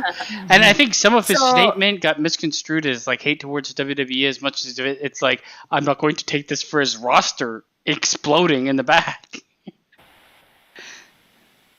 He won't The fight take is- it from the So I just from found- WWE programming, but yet he'll take it from his fucking staff. Yeah, Yeah, he up the ass. is what Remind he these said. people, even the EVPs, that Yep. they are working Yeah. for him. which is why Yep. they Exactly. But okay, so I just found the article where Eddie Kingston what he said about CM Punk, and they asked him what he thought about the suspension, and he said that's Phil's MO. Let's just call it as it is. That's Punk's MO. Kingston said, "My man's got a Punk shirt there. God bless you. I'm happy you're a fan of his. I'm not. He's a bitch, but God bless you." You can like him, I don't. I understand he's a Chicago guy. That doesn't mean I want to wrestle him. Punk's not a good dude. I don't care what he says about me. Of course he's going to talk trash when I'm not there. Of course he's going to talk trash when the boss is in the way. I just think he likes me and he can't get over it. Maybe Philip wants to be like me. Maybe he wants to be loved like me. People think a lot of the stuff I do is a work or whatever they want to call it. Everybody likes to use insider terms. Everybody likes to be in the know with all the dirt sheets and all the stuff. I'll give it to you plain and simple. I don't like Jericho. I don't like Brian. I don't like Claudio, and I don't like Punk. Those are the people I don't like in this company, and there's nothing you can say or tell me that makes them different to me. I know who they are. See, I can see personally, just from like looking from it at a viewpoint or faraway viewpoint, I can see the dislike of Punk for sure. I can see the dislike of Jericho because they're very egotistical people. Yes. You can see that Claudio. I don't know. He's like nobody knows anything about this man. But he may very well be like that. Oh, We yeah. don't know. We don't know, but because it's not like you can't see it from a distance, I'm not going to pass judgment on him. The other two, I can get behind. Well, And I think Brian- Eddie Kingston, I'm not a fan of Eddie Kingston's wrestling. He's a good promo, wrestling-wise. He's not a Great promo. He's Yeah. not a great wrestler. He fits a very specific type thing. of wrestling. Me personally, and I understand why he took the job with AEW, I do, because he wanted his chance in the spotlight. I understand that. But me personally, Eddie Kingston. But me personally, I think that he should have taken the job that WWE had offered him at the same time. God. WWE. He would be dead in WWE. Well, no. He, not as a wrestler. WWE offered him a job as a trainer in NXT. He works with the younger talent a lot, and he's really good apparently with training younger talent. So they saw that as his potential, and they wanted to bring him in as that. But he wanted to be a wrestler, so he went to AEW. I mean, the thing I have do to laugh at, remember them saying- with Kingston is he is a better version of John Moxley. Yep. I 100% agree And John with Moxley, like a bunch of people will fucking die on their sword over this guy. He is that. Oh my worse I mean, than I Eddie like Kingston, Moxley. who came out of nothing. He is another one. His ego is too big for his britches. So I hate to interrupt, but I'm gonna have to unfortunately hop off a little early from the broadcast. Like, I think Connor might be dead. Tyler, are you okay, buddy? Well, Oh the Lord! allergies are really That's getting right. to You me. were taking fucking Man. edibles. I forgot about that. The edibles are dangerous. Feel better, man. Connor. Drink water. I'll ahead. be all right. I'm just it's the allergies and the allergy. It's okay. We only really have the Disney Sure, stuff it's to the talk about, allergies. and there's not too much there either. I'm gonna say, but that's okay. I mean, we can continue talking AEW for a little bit if you guys still have gas in yourselves. to I it. do. All right, you guys have a good night. Thank you all for You too, tuning in. man. I'll see you guys All tomorrow. right, Connor, You too, survive. man. Good night, Stay Connor. strong. Bye, Connor. I'll try. I watched the show and I flip back and forth to see what's going on AEW because I don't want people telling me, well, you don't watch. That's not Yeah. true. I do. I keep up with it. But I'm not going to sit here and say that it is one of my favorite shows in the world to watch because it is god awful booked. Tony Khan is as big a. I'm going to say this when it comes to the booking and stuff, he is as big of a control freak. This is why Vince was the way he was. Yeah. Is because of shit like this.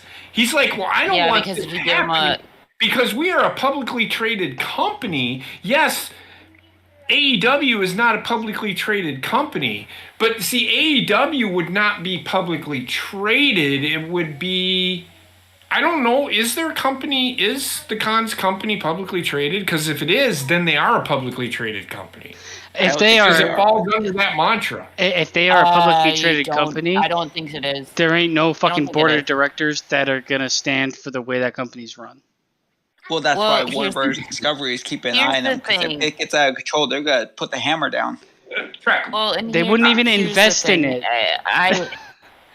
Well, It's a here's the bad thing. investment. Hold on. I completely agree with what JP said, because the way that Vince ran the company, yes, everybody assumed he was an asshole. But when you run a business, especially a business like this where you are dealing with massive amounts of ego on a daily basis, you have to put the fucking foot down. Like, you have to have the hammer and fucking nail that shit to the wall, because otherwise it gets like this. They get out of control. They start thinking that they can tell the boss what to do. I've seen it happen in workplaces before, because I've had managers that were like pushovers, and then all of a sudden, next thing you know, they're being told what to do when they're the fucking one supposed to be in charge. I mean, it's not publicly traded, because it wouldn't. Who in the fucking right mind would invest in it, and who would buy? Like, I look at it's a part of business like 101 to not do what AEW has done with leadership. You don't make the talent God, my stomach. the leaders. You just don't. Eventually, if they want to transition to that role, then that's fine. But you don't have them pull double duty, because one job is enough for most people. And especially if that job entails making themselves more important than the company, which is very possible. I was just going to say that because, like, you saw it happen with AEW, where take the Young Bucks, for example. They're VPs of the company, but yet they're consistently in title matches all the fucking time. We for like months on fucking end, all we saw was the Young Bucks competing for a championship, despite the fact that I forget what the fuck their names were. They came over from AEW, but they actually held the number one contenders spot for like ever, but yet the Young Bucks were constantly getting that fucking title shot against Jungle Boy and Luchasaurus. Are you talking about FTR? FTR. Yes, thank you. My brain, listen, my stomach hurts. My brain is not there. So here, and that's another point with AEW. People are sitting there like, well, this is why AEW to me sucks, because they had Toni Storm, who is the interim AEW Women's World Champion now. They had her in a Fatal 4-way. No, they had her in a fucking regular wrestling match with Penelope Ford, and somebody said it was a contenders match. Oh. Which is fucking, like, how can it be? It's so dumb. I mean, I guess because it could have been a why would contenders Toni match if it was. Why would you beat your newly crowned champion immediately just to have a title shot? Where is your number one contender? Where is this ranking system that you fucking have? Honestly, you haven't followed through on in, I don't know, 3 years. Honestly, the only time they followed through on it was when Kenny Omega and fucking Adam Page had their fucking match. You know what? He also said, 3 times. Basement. You know what AEW reminds me of? It reminds me of back when I was in my teenage years trying to like fantasy book wrestling. Everything is blood. Everything is more violent than it needs to be. Everything is weapons, and everything is immediate payoff. And you really can't do that and expect to have a wrestling company around for more than a year or two. Like, eventually, it's like, I've seen it, done it, don't want to do it again. The problem, and Aaron's like, and Gina agreed with him. The problem with the Young Bucks is they are the Rockers. Yep, that's what I just said. I said that they have always been the Rockers / the Hardy Boys. Yep, There's a couple of Dolph Zigglers. Mm-hmm. It's like they took all of the fucking, like, all of those tag teams that were kind of that style of, like, the edginess and stuff. They took all of them and they mashed them together. Yeah. But they didn't people are telling me they transcended. They transcended what? Yeah, they are literally... They did sorry. Go ahead. No, go ahead, Gina. Go ahead, I was going to say, they did transcend wrestling in ROH. Like the tag team division in ROH, and even they were a very good I would argue addition. I would argue even a little bit. Though. Hold on, I would argue a little bit. Not even no. You know what? I'm not even going to argue that. ROH is where they were like the transcenders, if you want to say, if anywhere, because they were the best fucking tag team there. Do you want to know why? Do you want to know why? What's that? Because they were booked. They didn't book themselves. Exactly. You know, so like, yeah, they were fucking the rocker wannabes, but that was, like I said it before, that was like the pinnacle of their career was when they were in ROH and even New Japan back in like 2016, 17, right in that area, because that's where their main popularity was. But as soon as they left that... I literally watched a Ring of Honor pay-per-view, and I can't remember which one, but I live streamed it. I did a review on it. It's the only one that I ever did a review of, and I think it was... It was the one where Tessa won the X Division. No. The Young Bucks is before she was still in WWE. Oh, you were with that, okay. The Young Bucks wrestled, and I can't remember who it was, but they all four did a fucking drop kick at the same fucking time. Oh God! Don't get me started. I remember that pay-per-view. And I literally which one it was. Match. It was a good wrestling match. But then I literally shit on the thing because then they lost me. They lost me when they all four drop kick each other and just hit air. Yeah, and then they stayed down for a while for some reason. Yeah. And then they started doing that a lot, especially in like New Japan with their pay-per-views. You would see it a lot where they would like fucking all drop kick each other at the same time, and they you could tell that none of them actually connected, but yet they're all four down. Like, what the fuck? You know what they are? It's like they're a cover band for better Yes. for better people that came before. Whatever it would be called in wrestling terms, that's exactly what they are. A cover band for Shawn Michaels. Yep. Well, I just had to say this when Tony more proof out Tony Khan said he gives CM Punk 8 minutes in the ring to vacate his title or to do an interim title thing, but then Thunder Rosa only has 2 minutes to give up her on the back. He goes, "Oh, nobody wants to see her. They want to see Punk." It's like, fuck you, Khan. You can get it. Khan, he Tell us how you really feel, Chuck. He's just a kid, man. Like, he's dumb as shit. I'm sorry, Tony Khan. Yeah, he nailed it. Okay, here's the other thing. I am waiting for his dad to finally put his foot down. I'm not giving you any more money unless he does have his... Tony Khan has his own money.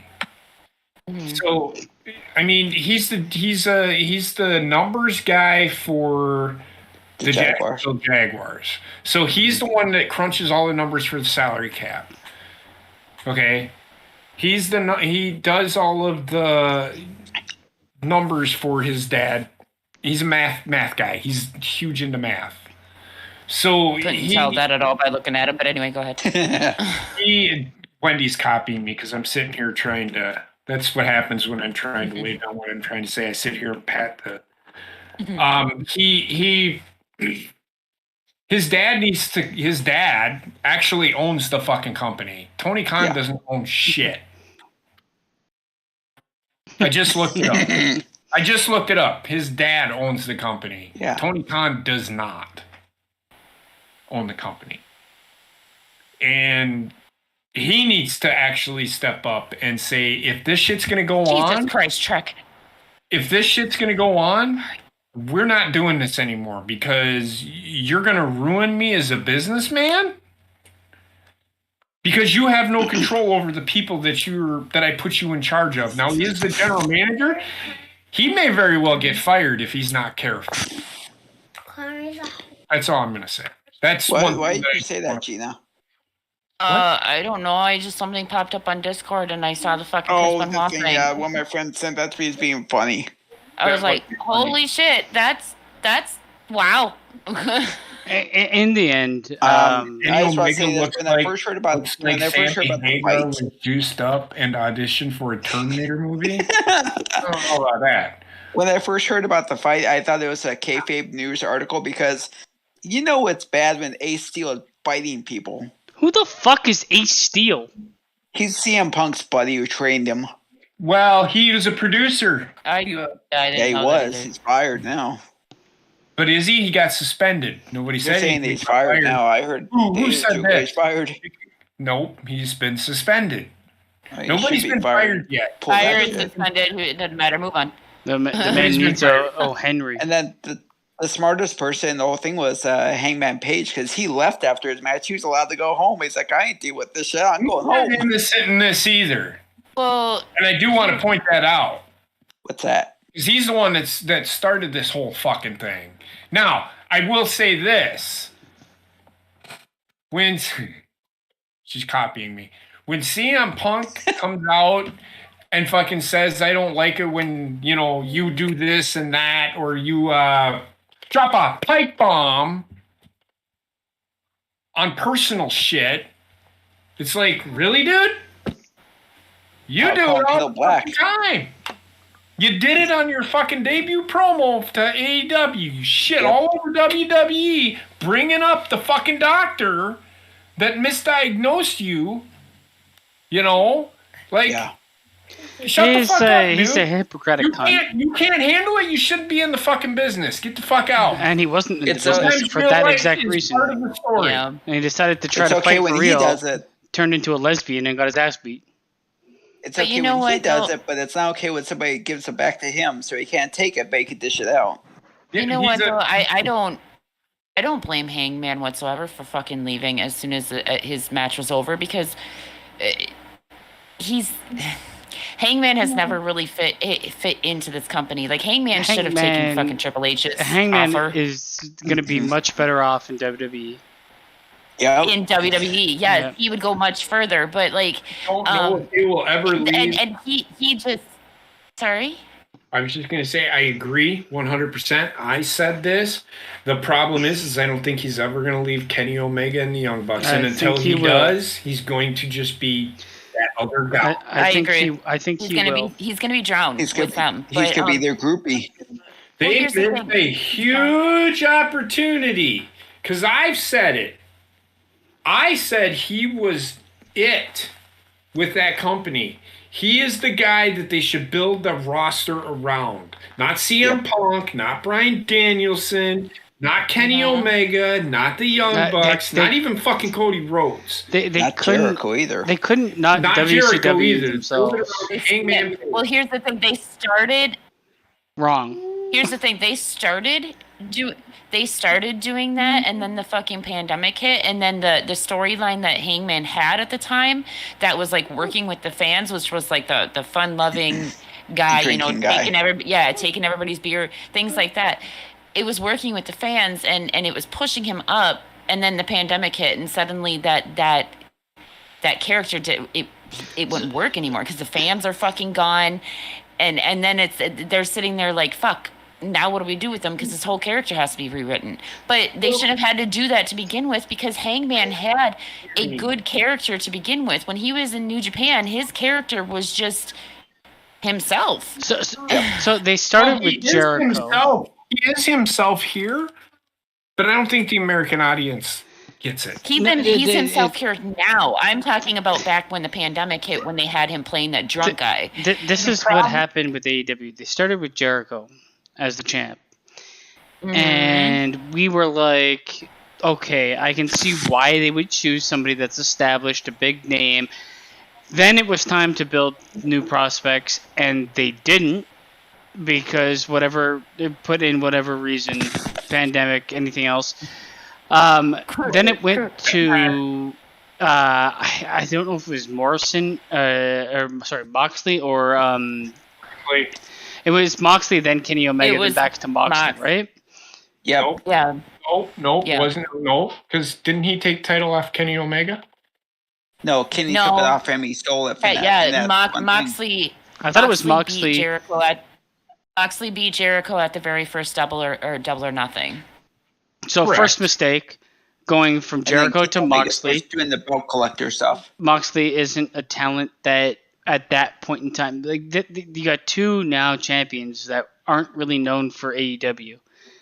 Yep. And I forgive the Jericho one. I do not forgive the Moxley one. You know what? Here's the thing. I loved AEW for a long time, and then I kind of started falling off of it because, like, the storylines just got, like, a little off, like, nothing made sense. So I kind of started falling off of it. But, you know, now with all of this drama and shit that's happening, it doesn't make me, like, you would think that it would make me want to watch more. It doesn't. It drives me further away from the company because it just proves that they are not under good management. Like, you can't get behind a company when you know that their management is fucking stupid. Remember when I said AEW is no more than WCW? Do you see now why I said what I said? I do. And what I'm getting to is they followed that to a T with who they keep putting in. Like, a new hot commodity comes out, whether they're fucking past their prime or not. Not only are we picking you up, we're making you champion. Like, the Kenny Omega run was a mistake because the guy has the charisma of a fucking paper bag. Well, the story that they had going with Kenny Omega and Adam Hangman Page was good. Yeah. It was right good. after. It was okay. It was good. But they kept doing it. And kept doing it. And he kept losing. Kenny Omega kept beating him and kept beating him and kept beating him. It's like... And then, anymore. The one time that he wins it, he shouldn't have won it. I'm sorry. Hangman Page, and I think when they put the title on him, I said it. His run's going to be shit. Because what's going to happen after he wins the fucking title? Yep. Once he wins the title, momentum's gone. What do you do? What do you do with him? Well, and you know, the thing is there was no momentum when he won the title because rumor had already started spreading that Kenny Omega was going to have to go out because he had bad knees. You know, so it took away from Hangman winning the title from him because you knew that the only reason why they fucking let him win that title was because Kenny had to go. This is also a problem that exists that they made because they're so on the pulse of the internet and social media that anything that happens that is a real concern, like Kenny Omega's knees, is known by all their fucking fan base. So good luck surprising people when you fucking the cat's out of the bag.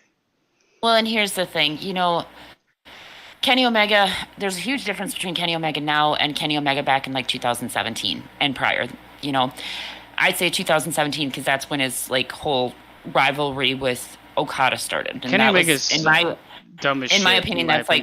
Well, in my opinion, that is like where Kenny Omega was like at his prime, was when he was facing up. The guy is a dumb motherfucker. But the thing is, honestly. But here's the thing. What I'm getting at is everybody was excited when Kenny Omega signed with AEW because like, Kenny Omega's coming to me. Just hear me out. Yeah, I know you weren't. You were like, WWE, blah, blah, blah. But was I wrong?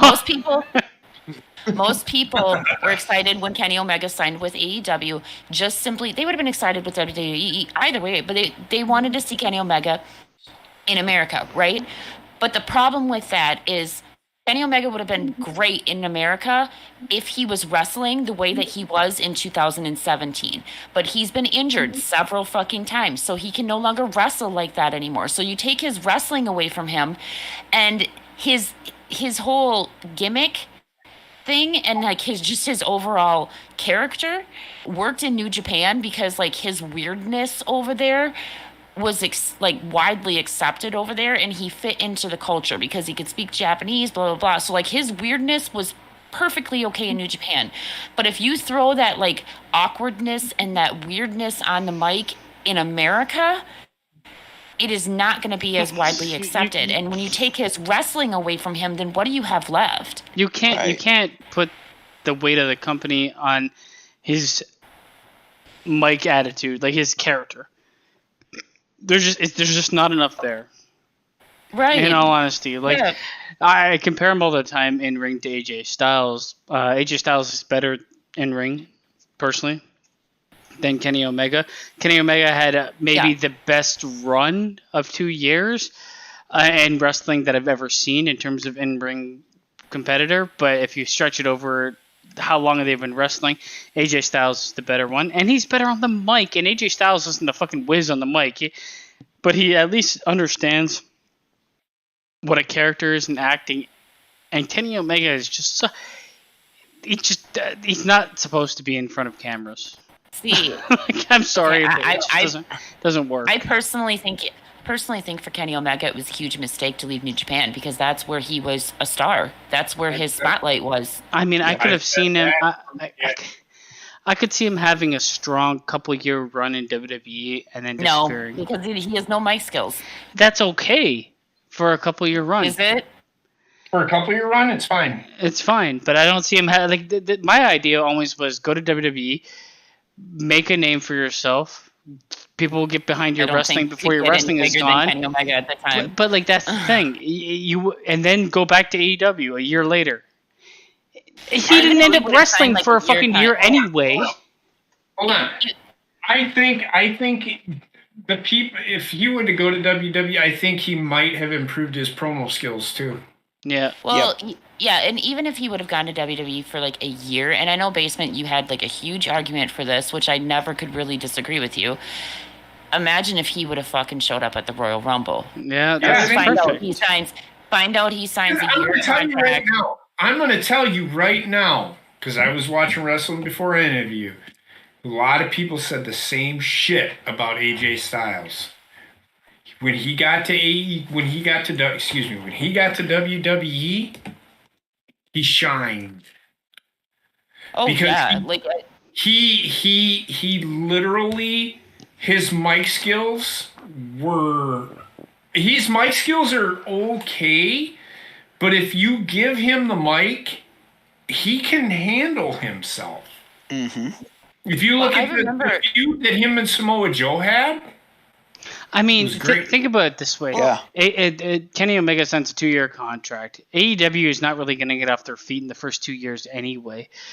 Then when you bring him back to AEW, if he comes back, then it's a huge bonus for them. If he doesn't, then he's in a good place with WWE. But I would have run an NXT for half a year to 8 months to even a year, and then I would have bumped him up to the main roster.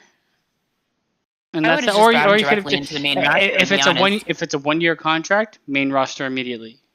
Immediately, yep. And then if he would have debuted at I remember when AJ Styles debuted in WWE at the Royal Rumble. I had no fucking idea who the hell he was. Yes, I did watch WWE back at the time when he was like with the company before, but I didn't fucking remember him because he was like a nobody back then. Yeah, he was nothing more than a jobber. Right, and when he debuted, everybody like was freaking out, and I'm like, who the fuck is this guy? Because at that time I didn't watch New Japan. But he was bigger. He was big before New Japan. Yeah, because he was in ROH. And, he was in TNA. Impact, that's what it was. Right, but like I didn't watch TNA, so I had no fucking idea who the hell he was. I was like, who the hell is this guy? But then as soon as he came down to the ring and I started watching him wrestle, I was like, okay, I knew immediately that he was there to fucking stay, and he belonged there. His mic skills weren't great, but his in-ring was so good that it made up for his mic skills. Honestly, AJ Styles can have a match with anybody. Yeah. Yeah. The biggest mistake. I will tell you. Sorry, Basement, go ahead. Biggest mistake in wrestling is Kenny Omega not going to WWE. I agree.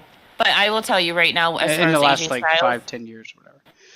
As far as AJ Styles is concerned, the best match that I have ever seen, which I was lucky enough to fucking minute was AJ Styles versus Finn Balor. Yep, and that was a mistake. And that was last minute. It did because phenomenal. Roman and Bray got sick.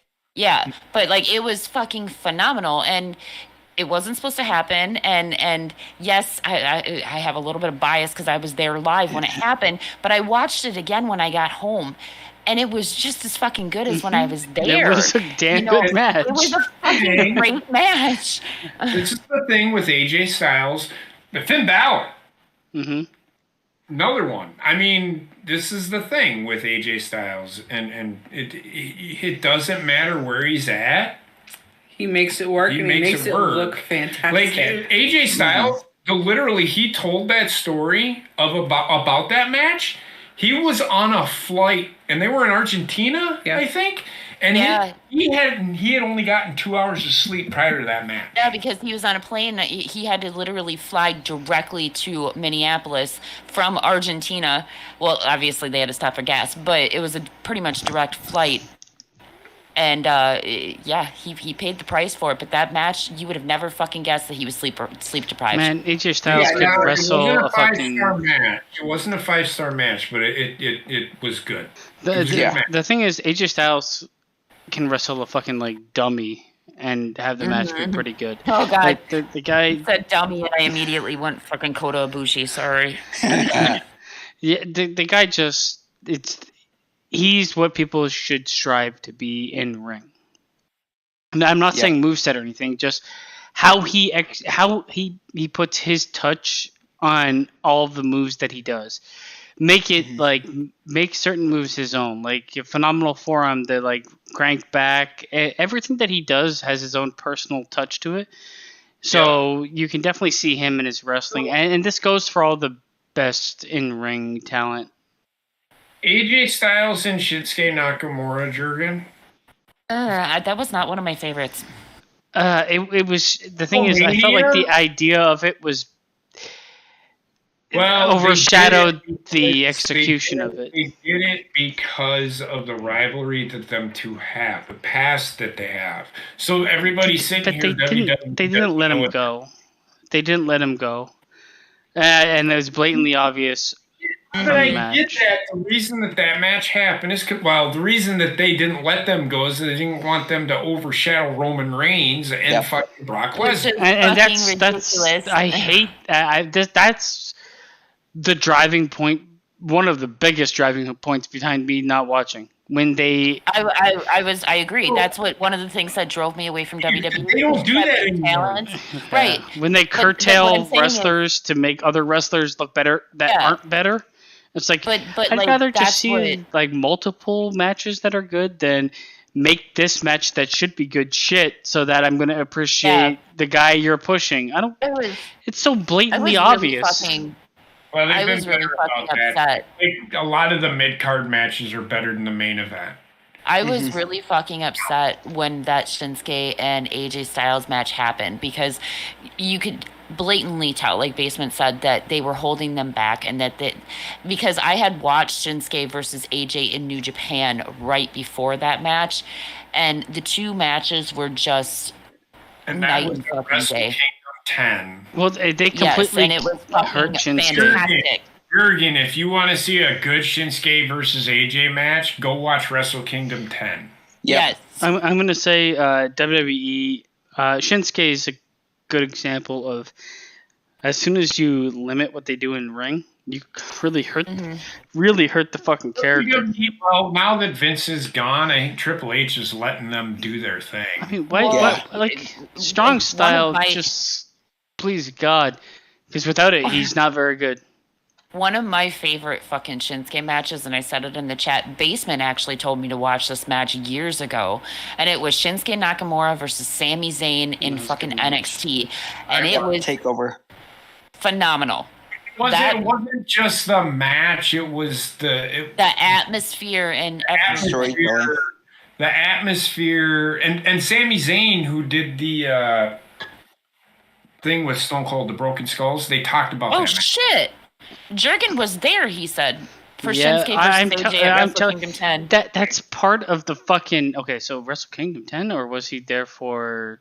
Oh, were you at the WWE or Wrestle Kingdom 10? Because if you're at Wrestle Kingdom 10, I'm going to be so jealous. Wrestle Kingdom 10 would be deadly. But I will say that, there was an era in time where wrestling was perfect, past the point of the Attitude Era, and it existed in NXT for 2 years.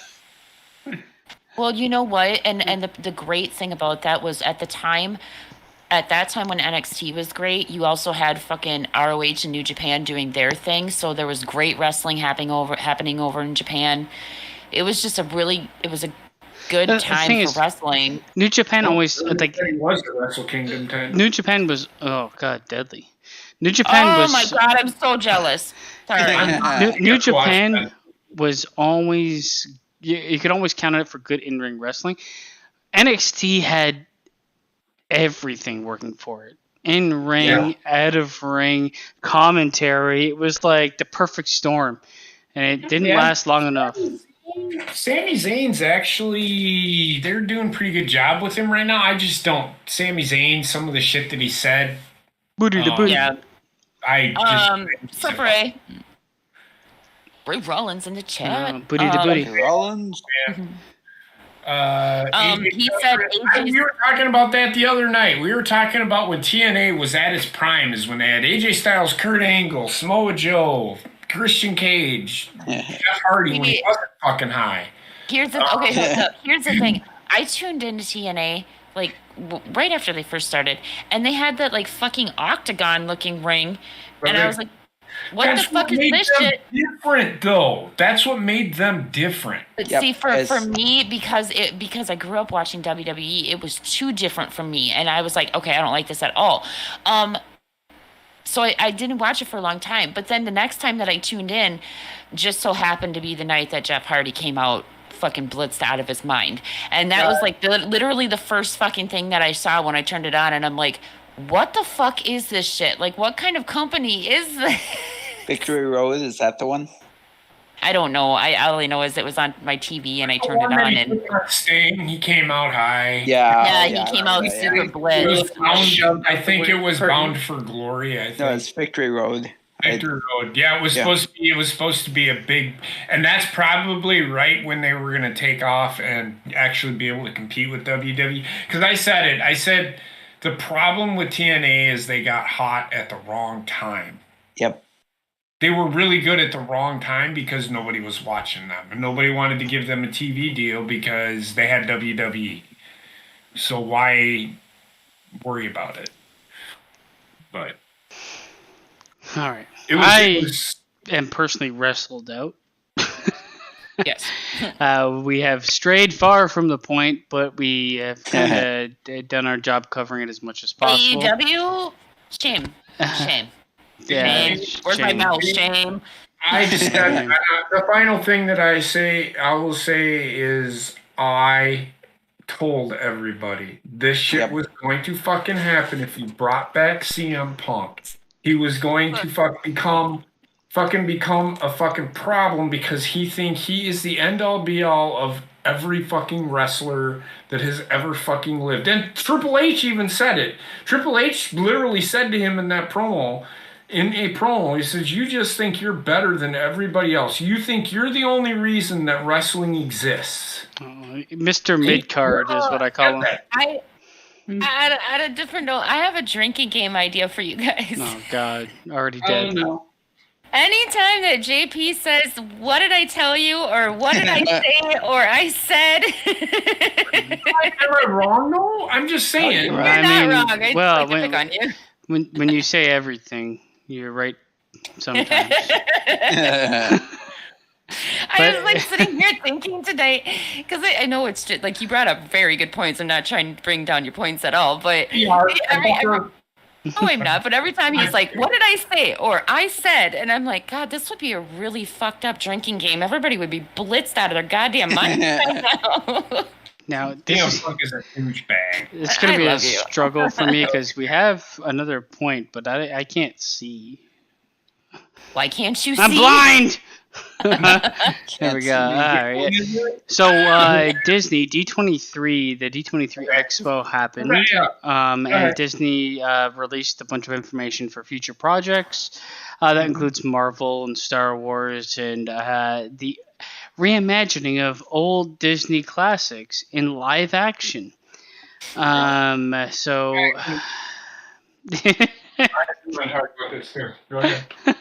there goes JP. I guess the first thing on the from everything, like, 'cause Connor was talking about this a lot in the week, and he's like, "I'm looking forward to this expo." The information given was like a wet fart. Because most of it was put out in the San Diego Comic-Con, so... Yep. Yeah. So I mean, like, yeah, we got a teaser trailer for Secret Wars, where I think the cast is good. As for the movie, Marvel has Or Secret Invasion. me and Marvel are in like an abusive relationship. Yes. Sorry, Yeah, real quick. it's definitely a love-hate relationship that you and Connor have with Marvel. You can tell me for sure. Question. Did anybody watch the new Thor movie? No. No. I'm going to be watching it tomorrow. It is fucking hilarious. I'm just gonna tell you that right Sure now. it Like, is. it I'm is sure it is. legit hilarious. I'll judge for myself. It's really funny, but It becomes nothing but a joke fest. I will shit all over. It's not, going to be it's that. not. I feel. It's not like no, it's not, because like in my opinion, where the comedy is placed, it's placed in the right spots to where it doesn't take away from the action of the movie. But I watched it last night, and yeah, Bella and I we were freaking laughing our butts off. For like My question is Thor a complete joke of a character? no.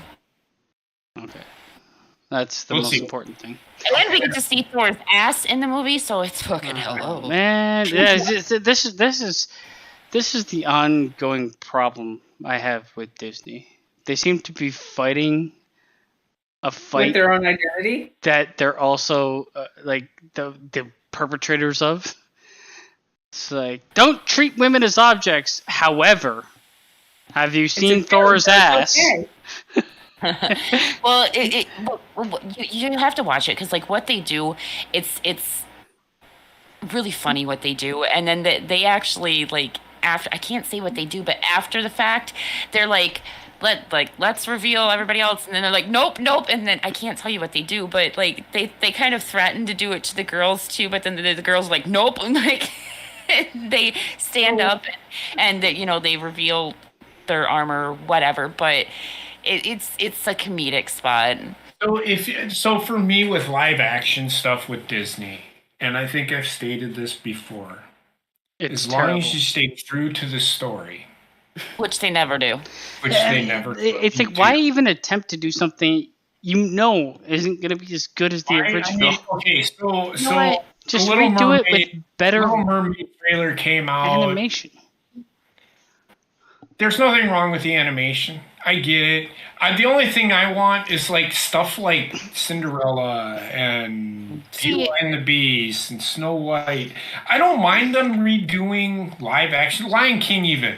Stay true to the story. Stay true to the story though. Hey, I but don't here's the care if thing. they redo anything. I have the choice not this to is watch my- it. If I, This is my argument. I do not mind if they redo, like, Beauty and the Beast was good. They redid The Little Mermaid. Well, Beauty and the Beast was okay, but they redid The Little Mermaid.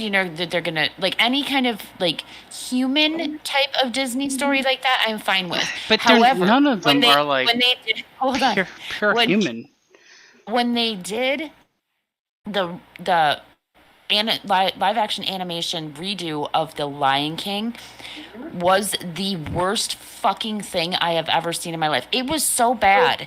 You guys, it was so bad that my kids... That I already have with them Right. remaking The Mermaid, and kind of you could see it with The Lion King, is they make it look dark and dank. But if you look at The Little Mermaid, the cartoon, I get it's underwater. It's under the sea. Under the sea. That's it. See, but does it have to be dark It's downwards wetter. where I can't see what Yeah. the fuck I'm looking at? Downwards. Because Well, if that's the case, just give me a black fucking screen and people talking.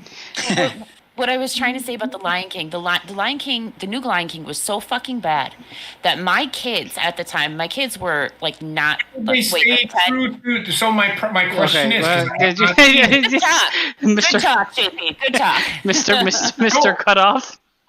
John, fucking go A. ahead, finish. Go ahead and finish. Go ahead and finish. But I have a No, what I question. was gonna say, my kids were like 10 and 2 at the time or something like that, and it was so fucking bad that my kids turned that movie off 2 minutes into the movie because the animation at the start of the movie when Simba was born was so fucking bad that even my kids couldn't get behind it.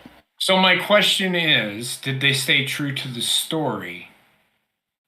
I don't know. I never fucking watched the rest of it because it was that bad. The animation, like the CGI effects, was that fucking bad that I never even tried to rewatch it. Here's the problem. Now, I'm just going to tell you this. You know who directed that movie? Who? John Favreau. I don't know who that That's is. fine. He's the guy who directed directed the first before. Iron Man. Director of The Mandalorian, director of fucking Iron Man, director That's of... fine, but like honestly, I wouldn't put it on the director or anything like that. I would put it on the people that were handling the CGI effects. Everything in that movie was his idea. Okay, Well, then then he's not as good as you think he is. I concur with Basement. The real problem is they don't understand that the soul of the animation movies are in more than just the story. It's the presentation. It's the over animated look of of Simba, of Mufasa. It's the way that they're portrayed. Mm-hmm. It's something that you can't capture with this weird CGI live action shit. You just can't. And the color grading is super important to the old Disney films. They have failed on all things. Yeah, they might keep the story there, but without everything else, it's garbage. I agree. I was just asking that question. That's what I pinpointed with The Little Mermaid. And a lot of people are going to be like, so- oh my God, Little Mermaid's black. Nobody cares. I don't care. I really don't. I care at all if The Little Mermaid was of not any at all. color. But like the problem is this film is lacking color all around. This is where you have to have creativity with how you're making the CGI look. Make the film beautiful. Mm-hmm. It's I about a agree. fucking mermaid. So anybody that's going to fight against that and say, hey, this is not what the sea looks like. It's a fucking Disney movie about a mermaid that falls in love with a fucking human. And a crab talks to her, who's also Jamaican. Yeah, but okay, hold on. But like, have we found out, is Sebastian actually going to be in this He's movie? going to be a crab.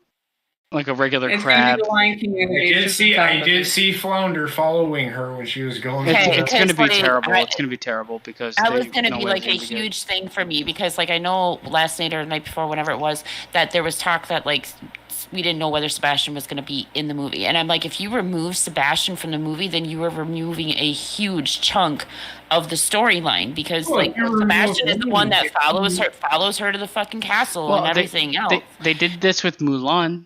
They removed Mushu or whatever the fuck his name is, the little dragon. Yeah, with Aladdin. I was really upset about that. Like Mulan the movie, it was okay, but it would have been so much fucking better with Mushu. They did it with Aladdin too. They took out the tiger. It's such a stupid idea. Oh, they didn't. Well, they Really had them did. taken out. Well, they had to put them back in because the fans got pissed. Well, I mean, Yeah, the because I was thing gonna is say with the the tiger was at in least there with Aladdin. the tiger was Sorry. such a small part of that movie that it didn't really matter. But like when you have like such character-driven narrative, especially from like Sebastian and Flounder, you can't do this live action shit. You just can't. I'm sorry. It's just never going to work. It's never going to work. You can't mesh those two things together. So I know Basement and I are probably going to disagree on this, but I actually enjoyed the live action version of Aladdin, and the reason why I didn't watch it. Oh, I thought you were shitting all over it one night. I hate you. I will The generally reason- show on any live action Disney project that's killing the soul of what came before it. But and I agree with that. But the reason why I didn't enjoy it nearly as much as like the original Aladdin, obviously, but I enjoyed it nonetheless. But it was because they made it fun and they made it vibrant, and the CGI effects, yeah, they were bad, but they weren't horrible. But the other thing but is, they had a mostly lot people. of color in it. Yeah, they had a lot of color in it, and things like that, which made it fun to watch. But like the Little Mermaid, like you guys were saying, there's no color in it, so like. But it's also ended up like being so depressing. Aladdin. Very muted. Aladdin We also. is very much mostly a story about people. There's a genie right. and a. Which is why I think that live action should only be people. This is why Lion King failed. If they want to bring something that they have that's animated to live action, they should stick with Tangled, Brave, fucking another Cinderella remake. No, you could do Lilo and Stitch. That's the plan, is to do Lilo and Stitch You could next do. I 2 mean, years. I think that could with that though. that could work, but like not like it's anything that's and when you have like The Little Mermaid, if you ask people what they remember the Little Mermaid, herself, obviously, colors. the vibrant colors, but more than that, they remember Flounder, Sebastian, and fucking Octopus Queen. Seagull. And the seagull. Or Ursula. And the seagull, right? And none of those things are going to be done right. And also, the music didn't work for me. I'm sorry, like in that little trailer. Yeah, here, it's like the national anthem at the Super Bowl. Let's sing for fucking 45 minutes about But 12 warbles in there so that we just make the song just long enough. In the movie's defense, we only saw a small portion of a trailer. We don't know if the whole movie is going to be lacking color like that or anything like that. Hopefully it's not. Remember when we played It Takes Two, Gina? And there was that segment of like under the ground and vibrant colors. That's the type of coloring I would have done in this movie. You've got so much to work with under the sea. Like the coral reefs, they do show a part of that with turtles and stuff, but then it just... It like she's in that where she keeps her baubles, the things that she's stolen or gotten in her treasure cave, and it's just like dead. I'm like, okay, why is this so dark? So I liken it to this. Some of the older Disney movies, like Blubber. I don't know if you've ever seen it. Flubber, yeah. Flubber. Oh, I thought you said Blubber with Robin Williams. I did say Blubber. I thought you said Blubber. I think Chitty Bang Bang is a Disney movie. But they all have a lot more color. Broomsticks. Bedknobs and Broomsticks, yep. Whatever. So anyways, her and her fucking goddamn my mother raised me anyway, what's another one? What's another movie? Gus. Blubber 2. Trek, you remember Gus? It was the donkey that could kick field goals. You remember that? Mm-hmm. Pete and the Magic Dragon. Disney movie. But Disney has done live action, but and I do agree with Basement, remaking live action movies that were cartoons, the beloved cartoons. Please don't. Like Mermaid, like Snow White and the Seven Dwarfs could probably be remade into a live action. It's fine. It's fine because there's not much in the way of animals speaking, which is that's why I also brought up. The only problem is I won't watch it because it's got midgets in it. I mean, this is where I know Hollywood doesn't care about actual movies and the art in movies. If you look in the past and we watch, if I had a kid, I'd rather show my kid the old animated Lion King or any of those way over the new shit. I'd also rather them see a movie with practical effects for CGI. CGI immediately dates the movie you're making. It immediately makes it look fake. Give it 10 years, that movie's going to look fake as shit, and it will be unwatchable. Where you can go back in time and watch something like Alien or Predator, and that shit looks pretty fucking good, even though it was made in the 70s. Yep.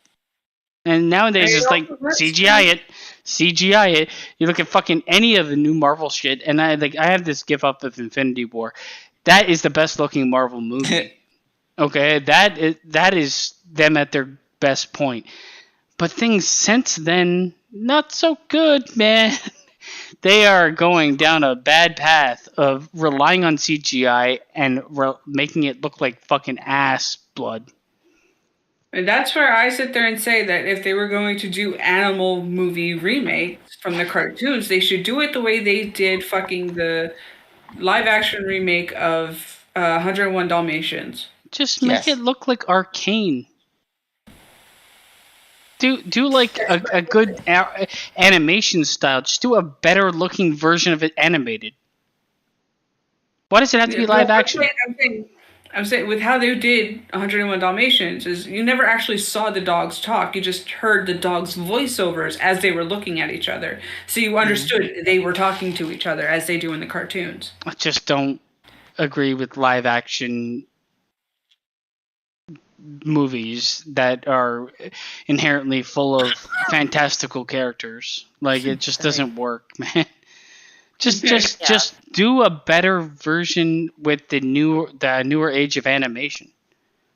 I don't understand why they're focusing so much on live action when they're kids movies, man. Like, kids want to see Who is Lion King made They for?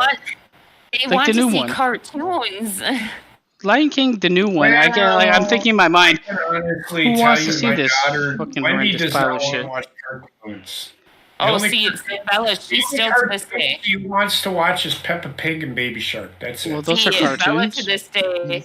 Bella to this day, she loves watching like the There's Disney some kids cartoons. out there, There's some kids out there that do love that, but I can tell you, most of the kids today, they're like, "Well, this isn't fucking CGI." I mean, for fuck's sake, I don't know if I agree with that so much. Like, I don't agree most with that, kids. really.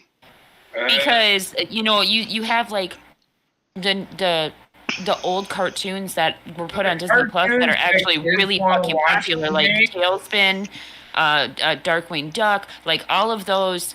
That's Especially fine, what is it? Huey, Dewey, and Louie. Yeah. The cartoons the kids want to watch today are the cartoons like Frozen. Actually, Yeah, but no. that's fine. Actually, Like, hold on, no, because they actually did a demographic, and after they put all of those old cartoon movies on Disney Plus, they had a lot of kids Then that why were watching them with their parents, and they were enjoying them. Yeah, explain to me why they're trying to do this other thing if they did those demographics. it's so Because they're much dumb, because, like, if easier to make. Not only that, Easier and it's cheaper. not only I don't know how that, cheaper but- it is, but you can produce it faster. But if you were to actually look at the movies that, like, a lot of the movies that are coming out now, they're remakes. Like, they're talking about remaking Darkwing Duck. They're talking about, or they just remade Chip and Dale's Rescue Rangers. They're talking about doing a remake of Tailspin. They're remaking all of these old movies. Well, why would they be doing that if they weren't popular with the younger generation? Tailspin will never fully get remade because so many people cry about the supposedly racial undertones. I mean, I feel for fuck's sake, like get over it. when it comes down to my argument was against live action. I would rather see Lion King redone in 3D animation than I would see it done with what looks like National Geographic footage, but terrible. Yep, I agree. Like, it's just like, who is that for? I don't, man. It all always comes to my mind. It's the fucking Jurassic Park shit. You were more concerned with doing it than, what the fuck? How to do it? Fuck, I can't remember it now because my mind is broken. Oh my God. So my mind is like drawing a complete blank. I said so when my boyfriend was here, my boyfriend met Bella and we watched for like a whole week straight. We watched this fucking show. My mind is not thinking of the DuckTales? fucking name. Yes, thank you. That's it. That's all I wanted to know. Thank you. DuckTales, woo. Yeah. Oh, and it's a cartoon, but I can almost freaking guarantee you that if they're going to redo it, it needs to be done like Frozen and not live action. Agreed. I'm telling you right now, Disney has the kids today, because Wendy has a friend. She's like, well, I don't like cartoons. Like, I mean, That is literally like the first child that I've heard that says that. you can't. Everybody is so enthralled with CGI. Well, you can't use that as a They're like- sample size. One kid I know is saying this, so this exists. But I'm taking that off of, and I don't know that from Adam. But just saying. I'm telling you right now, I have seen kids, like I have 30 fucking cousins, and they do not watch cartoons. Well, what's this? Well, this is I think it all depends on. Well, I want to watch the other Lion King. I would think it all say depends too on like what they're exposed to when they're young. Because like my Yeah. kids were exposed to like Disney movies and stuff, like the cartoon. Like my kids grew up watching the old Disney VHS movies, so they Yep. were exposed to those type of shows from the time that they were really little. So even to this day, my almost 20-year-old son has absolutely no problem sitting down and watching a Disney movie because he grew up on them. yeah. That's I how I'm mean, with DuckTales. I have no problem watching DuckTales because that's what I grew up with. Watching the chat. Love DuckTales. woo. DuckTales. I watched DuckTales when I got done with school. You know what? Yep. I watched the new Chippendales. I think I talked about this a couple weeks ago, but I watched the new Chippendales Rescue Rangers Yeah. movie, and it was not nearly as bad as I thought it was going to be. It was half CGI, half cartoon. Yes. Right. But there's nothing like Well, it actually works because they put it into the storyline. yeah, They literally talked about the CGI effects in the storyline. the art medium. The only thing I cared, like I said, the only thing I cared about is that it's not live action because the surprise, like the way that the lions in Lion King look like people or can express like people, it's not going to be captured when you turn them into actual lions. You can't see us like they don't even look like actual lions in the fucking original thing. Yeah. Yeah, Like, they really God, don't. it's so annoying. But that's not the only thing that happened at D23 at the Expo. Also talked about Marvel and what's to come with very little detail. They talked about one project more than the rest and showed more than the rest, which is Secret Wars starring fucking motherfucker.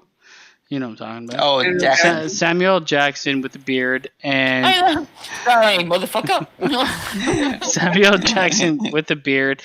The cast, and it's not just him. There's a strong cast, but it's featuring like that whole the Skrulls and their invasion stuff. It's just the idea of this show. The cast is more interesting than the idea for me. Is that the with Khaleesi? She's in that, yeah. I Yeah. have a question. Mm-hmm. Has there been discussions of a Hercules movie being made? Yes. They did one with The Rock. The live like a new cartoon one. Like a new one That the new one? Yes, that's in the works. in MCU? I don't know if it'll be MCU, but I know they're talking about the Disney animated one. coming Hercules. out. There's a Hercules. Listen, there's a reason why I'm asking this, and Because he's in Thor. that's DeVito. all I'm gonna fucking say. He's not in Thor. I can tell you that right now. He's not in it. I know he's not in it. So it's okay. He's not- He's not in it. He's at the end of it. Yeah, he's in it. He's not in it. He's at the end of it. That means he's in No, it. because you know at the end of the Marvel movies, like when they're going through credits and then Oh, like, the end thing credit comes scenes, up- yeah. Yeah, the thing comes up for like the next movie that they're planning on coming with. It's Hercules. So like we just did Shang-Chi, and we're going to be doing Eternals Shang-Chi. next. Shang-Chi is actually a really good movie. I love that movie. It's a good movie. I enjoyed it. The Marvel Universe, MCU is just... I have no idea what to expect from moment to moment. So Morbius just came out on Netflix, right? And I attempted to watch that movie the other night. I am not going to do I that. was genuinely so fucking confused that I ended up turning it off. That and I found out the new season of Cobra Kai was out, so I went to watch that instead. The Thor thing. And Yeah, But yeah, check that. Morbius, I don't know, man. Morbius is garbage. They tried to blame it on it being a holiday weekend and all of that bullshit. And that's it's why the- it's the Hollywood let's re-release blame game. it. It's just fucking. Yeah, the re-release, which was Pe- trash. People don't like this because they weren't available to see it. People don't like this because strong female lead. People don't People like it don't 'cause like Top Gun this kicked its because they're ass. racist. People don't like this I have because to- they're misogynist. It's like I have to rewatch it. maybe it's because, like, shit. I do. Yeah. I was very distracted that night because Bella was still awake. So maybe I missed something huge in the storyline that took me out of it because I didn't know. But from what I saw, not very impressed. No. I'm gonna tell you right now, Gina, you probably did not miss a damn I heard it thing. was pretty bad. They edited the shit out of that thing. It didn't work. Who cares? I mean, first of all, you can't look towards them for anything. Like, at least with Marvel, every 40% they're good, 60% or like 30% they're okay, and then there's that extra that's I was terrible. really surprised that Marvel put their backing on this, because at the beginning of the movie it said in collaboration with Marvel. Well, more because of Marvel characters. It's an MCU character, right? So right. They have to do that. So they have to. But I know Star Wars has revealed some things too. They did. I seen the new trailer for Mandalorian. Season 3, baby. Good. I'm not gonna lie. I seen some flashbacks, and if I think who's in it, this is going to build up to the Ahsoka series, because Ahsoka was in season 2. Mandalorian, literally the only good thing to come out of Star Wars in the last fucking. Bad Batch was pretty good. I think Ahsoka might be a good. Bad Batch was good too, and I believe the Tale of the Jedi, that series that's coming out as well next year, is going to be good too. But you see how they've done heavy focus on Disney Plus and not the theater, because they literally shit the bed in the theater. Well, for this expo, yeah, because they revealed everything else that they're going to do in theater at Comic-Con. Yep. Well, what are they doing in theater? As far as Star Wars, they're not doing anything in theater. Exactly, because they shit the bed in theater. Right now, well, there's already people being gathered for the Star Wars Acolyte movie. So there's going to be more revealed. I can tell you right now, because Star Wars does its own. I feel like they came out of the gates blasting and had a limp dick, so they kind of reeled it back in. They're in we need to repair our fan base movement, because I think a lot of people didn't like the movies, and some of the shows have been middling. Mandalorian, like I said, is the best thing, I think.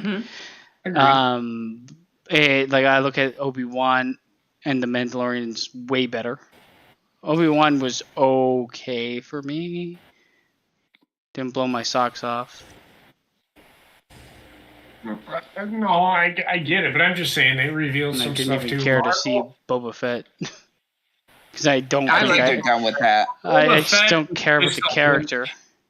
The Boba Fett was just the only thing that people wanted to see out of Boba Fett was, did he survive the fucking Sarlacc pit? Well, That's it. I found that out in Mandalorian. No, you found that out in Boba Fett. What? No, it means at the end of Mandalorian season 2. Well, no. Everybody wanted to know how. No, let me rephrase that. Everybody wanted to find out how he survived. Oh, okay, yeah.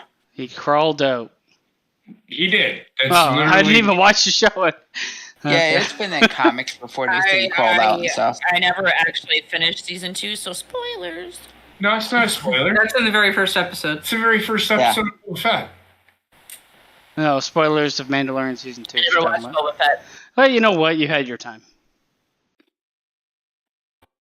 True.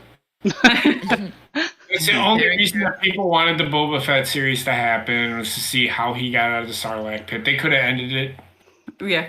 Right after that, but I understand. They could have made it a Lego show. I understand why. I understand why they did what they. It was just linking that with the Mandalorian. They refused to leave. I know so little about Star Wars that I have no idea who this Boba Fett character is or how they connected to He's the most dangerous bounty hunter to have ever lived in the Star Wars universe. So the Clone Wars. He has a lot of fan base for doing nothing. Boba Fett is the son of Jango Fett, who, if you've seen Attack of the Clones, it's what they cloned all of them. Boba Fett is just a clone. Okay, but he flew around and died really fast. Seriously, no disrespect to any Star Wars fans. I get it. You love your Star Wars. I get it. But this is the reason why I can't get behind Star Wars, because it's one of those ones where, you have to watch this movie, but then you have to turn around and you have to watch this, but then you have to watch this. You literally just said it, JP. You're like, if you ever watched Clone Wars. No, I'm just saying if you've seen Clone Wars, but they can be explained in 2 minutes. You don't need to watch the movie to understand. The I don't problem, know. A lot of them, I'm like, I feel like I'm missing a big chunk of the storyline, and it's because it was in like fucking 3 movies ago. The problem with Star Wars is they have this huge universe, and They're focusing on this one. yeah, it's like, hey, we've created this massive universe. Would you like to see this? And they focus right, and they refuse to leave it. It's like, well, instead of telling a new story, how about we fill in the gaps that nobody gives a fuck about? How did they know how to destroy the fucking Death Star? Let's make a movie. Well, do we really need it? See, I'm much more of a Star Trek fan than a Star Wars fan, but Star Trek is You even know, worse why trouble it's than like, Star okay, Wars. Star Trek explains absolutely fucking nothing to me. Well, Star I Trek. like Star Trek. Star Trek at its but you core. also have to remember, I have But I can But I have- literally explain Star Wars to you in 5 minutes. right, but like I have That more of doesn't a mean like it's connection with Star Trek. I have more of a connection with Star Trek, but it's because of personal reasons. Like it was a show that like my Next Generation, my dad and I used to watch together all the time, so I have really fond memories. So I connect those fond memories to the show. But That's Star the Trek. only reason I watched Star Trek was because my grandfather liked it. Star But Trek is also like God the. rest your soul, Grandpa. I actually hate Star Trek because I think Star Trek is the biggest waste of fucking time ever. I mean, Star Trek is the basis for everything you've seen in film since Star Trek. I mean, everything that they tackle on a week-to-week basis has been turned into a movie half the time, unless it's like the complete ridiculousness that Star Trek does. But like their storylines have transcended Star Trek, and Star Trek was also like more of a series based on like hopeful humanity. Yeah.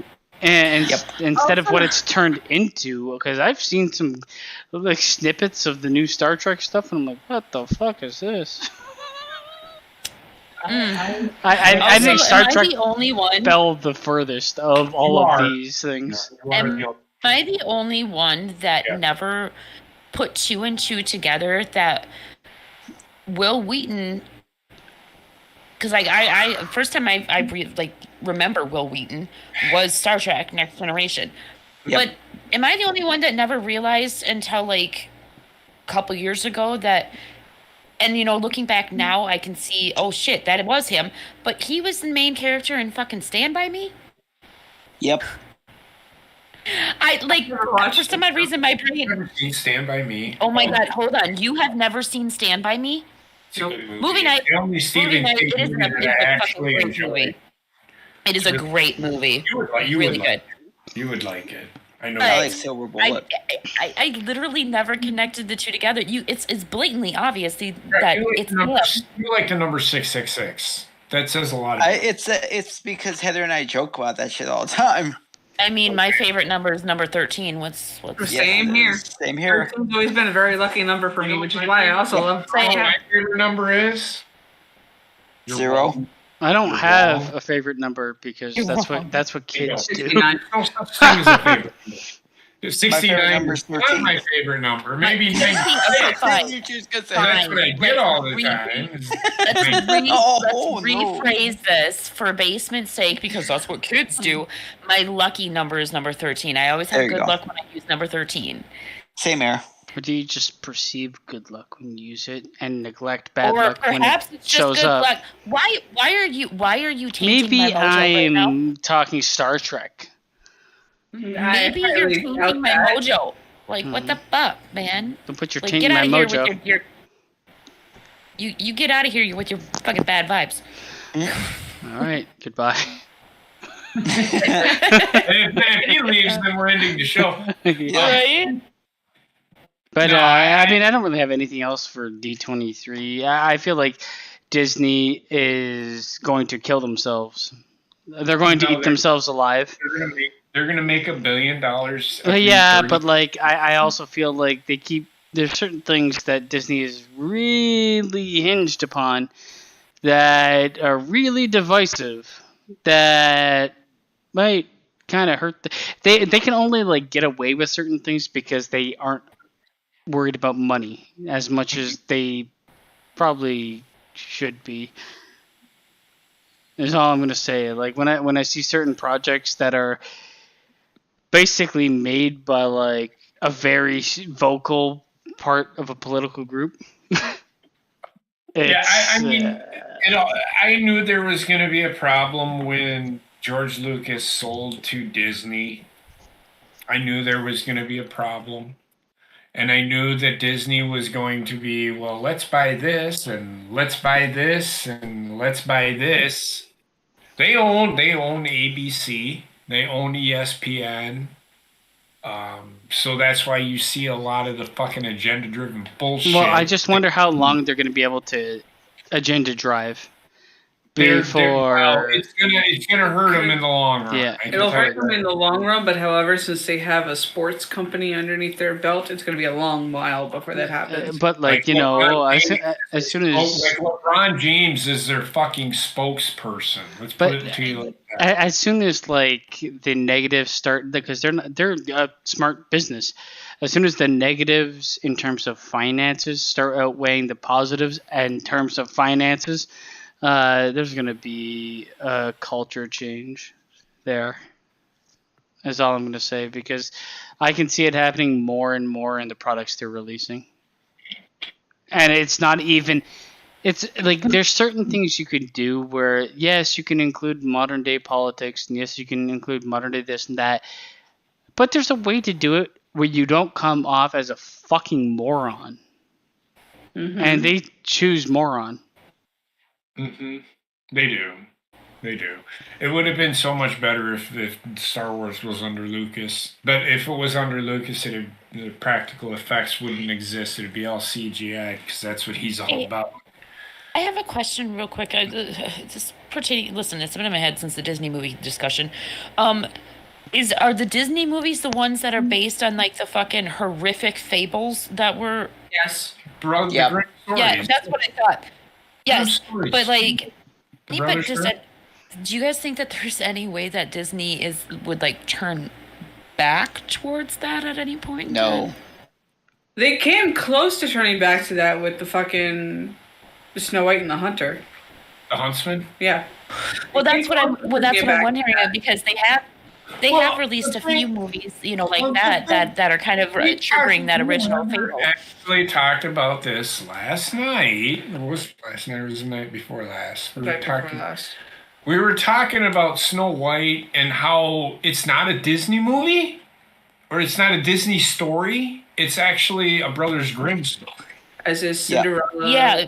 Cinderella. That's what I was thinking with Brothers Grimm. Thank you, because it was right on the tip of my tongue. Most of those stories are, and what did you call it? They're public domain. A lot of them are part of the public domain because they had the rights for over 100 years. You can interpret your own adaptation. What's the original adaptation? I mean, the Brothers Grimm. The Brothers Grimm is the original adaptation, but when Disney was all about kids and has always been about kids. I could probably say not so much anymore because of the stuff that they put out. I'm not against it. But like the Disney cartoon is what Disney is known for.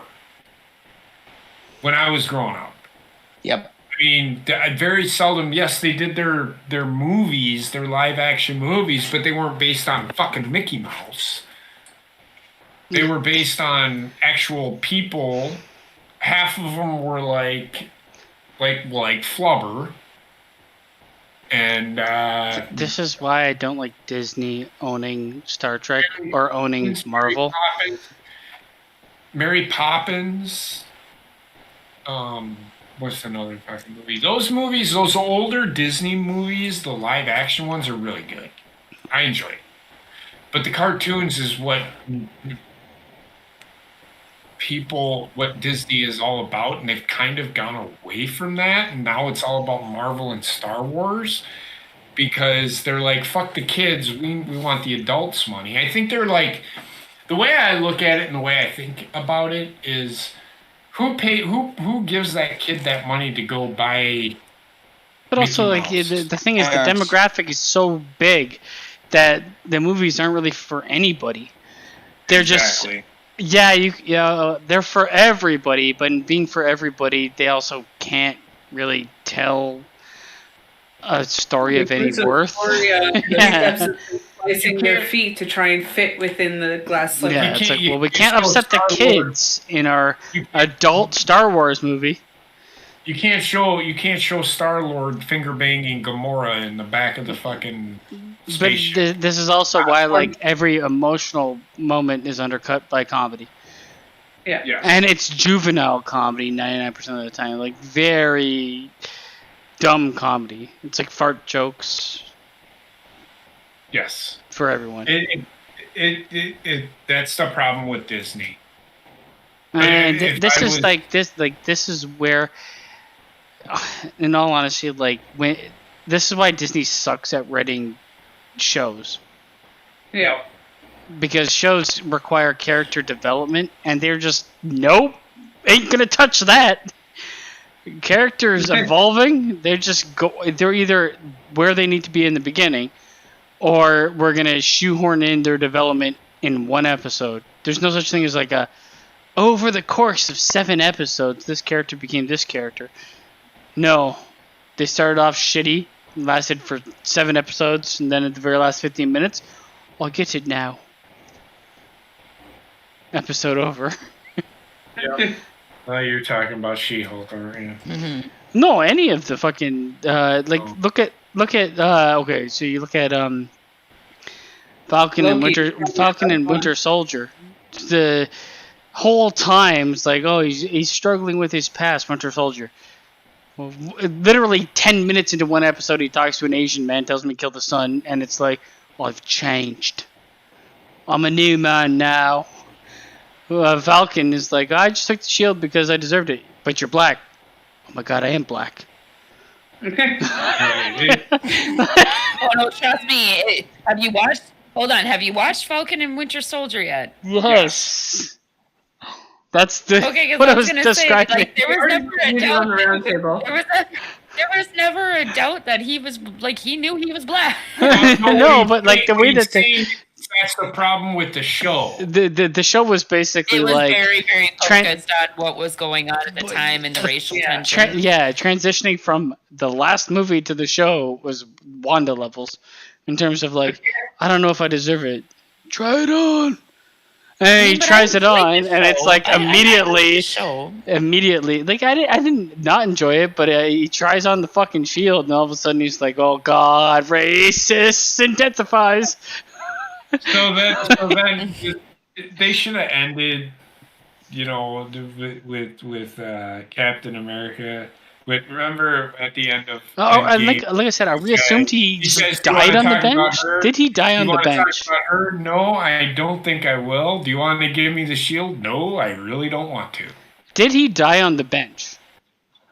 No idea. I have to assume he did. I have to assume he did because he never went back and talked to him for anything. He's like, oh my god, I have this dilemma where I don't think I deserve it, and I'm a black man, and they say because I'm a black man I don't deserve to hold a shield. Maybe I should talk to Captain America, who inspired me my entire life. It's left up to the viewer to decide for themselves. Why though? Yeah, they don't want because they can't outright say he's dead. They can't outright say he's. They can't outright say he's dead because then the comic book fans shit themselves. But wouldn't he visit him as his first point of contact to be like, I'm struggling with this? Like, why are you entrusting me with the shield? Why would you create a series about him shield and not fucking go back to that moment? That's the problem that I have with this show. They just assume, they kind of like, well, they even say he's gone. So it's either like he's gone as in we're not going to bother him anymore because he's old and he left me the shield that everybody hates, or he's gone, he turned into dust. I'm pretty sure he died because like he made the comment when he was sitting on the bench that now if he died on the bench I don't know, but I know that he died because he had made the comment saying that he lived a good life because he had gone back and he had lived his life with the love of his life. What is this, the fucking Matrix? No. Well, might as well be. It's Marvel. How did he know he was going to die very soon? It's like, geez, at least give us something. I mean, like, yeah, like we said it in the review. Very little continuity with these previous Marvel movies. Like we said in the review for it, it handles race at times really good, race issues really good, and at times terribly. And it's just like shoehorns in at the end. You need to do better, everybody. Question.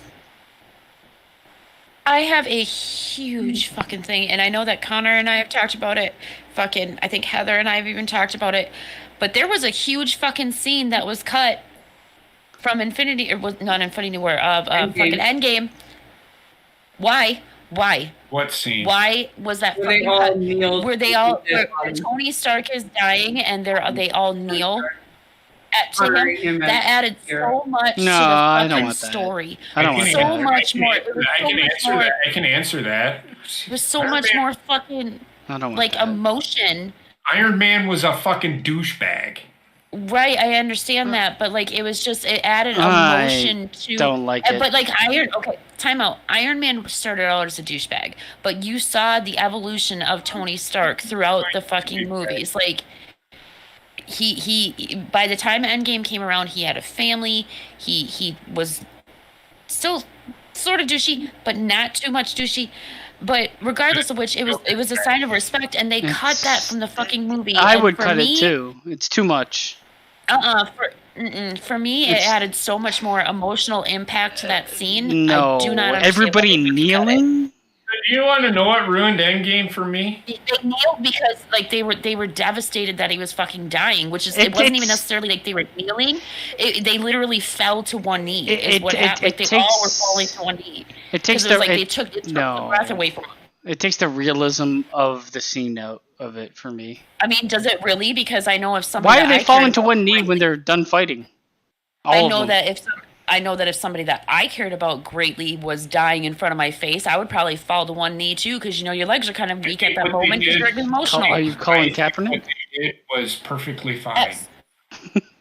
I feel like the idea of him just like dying in like a more human regular sense was like better than this opera of people kneeling. It just doesn't work for me.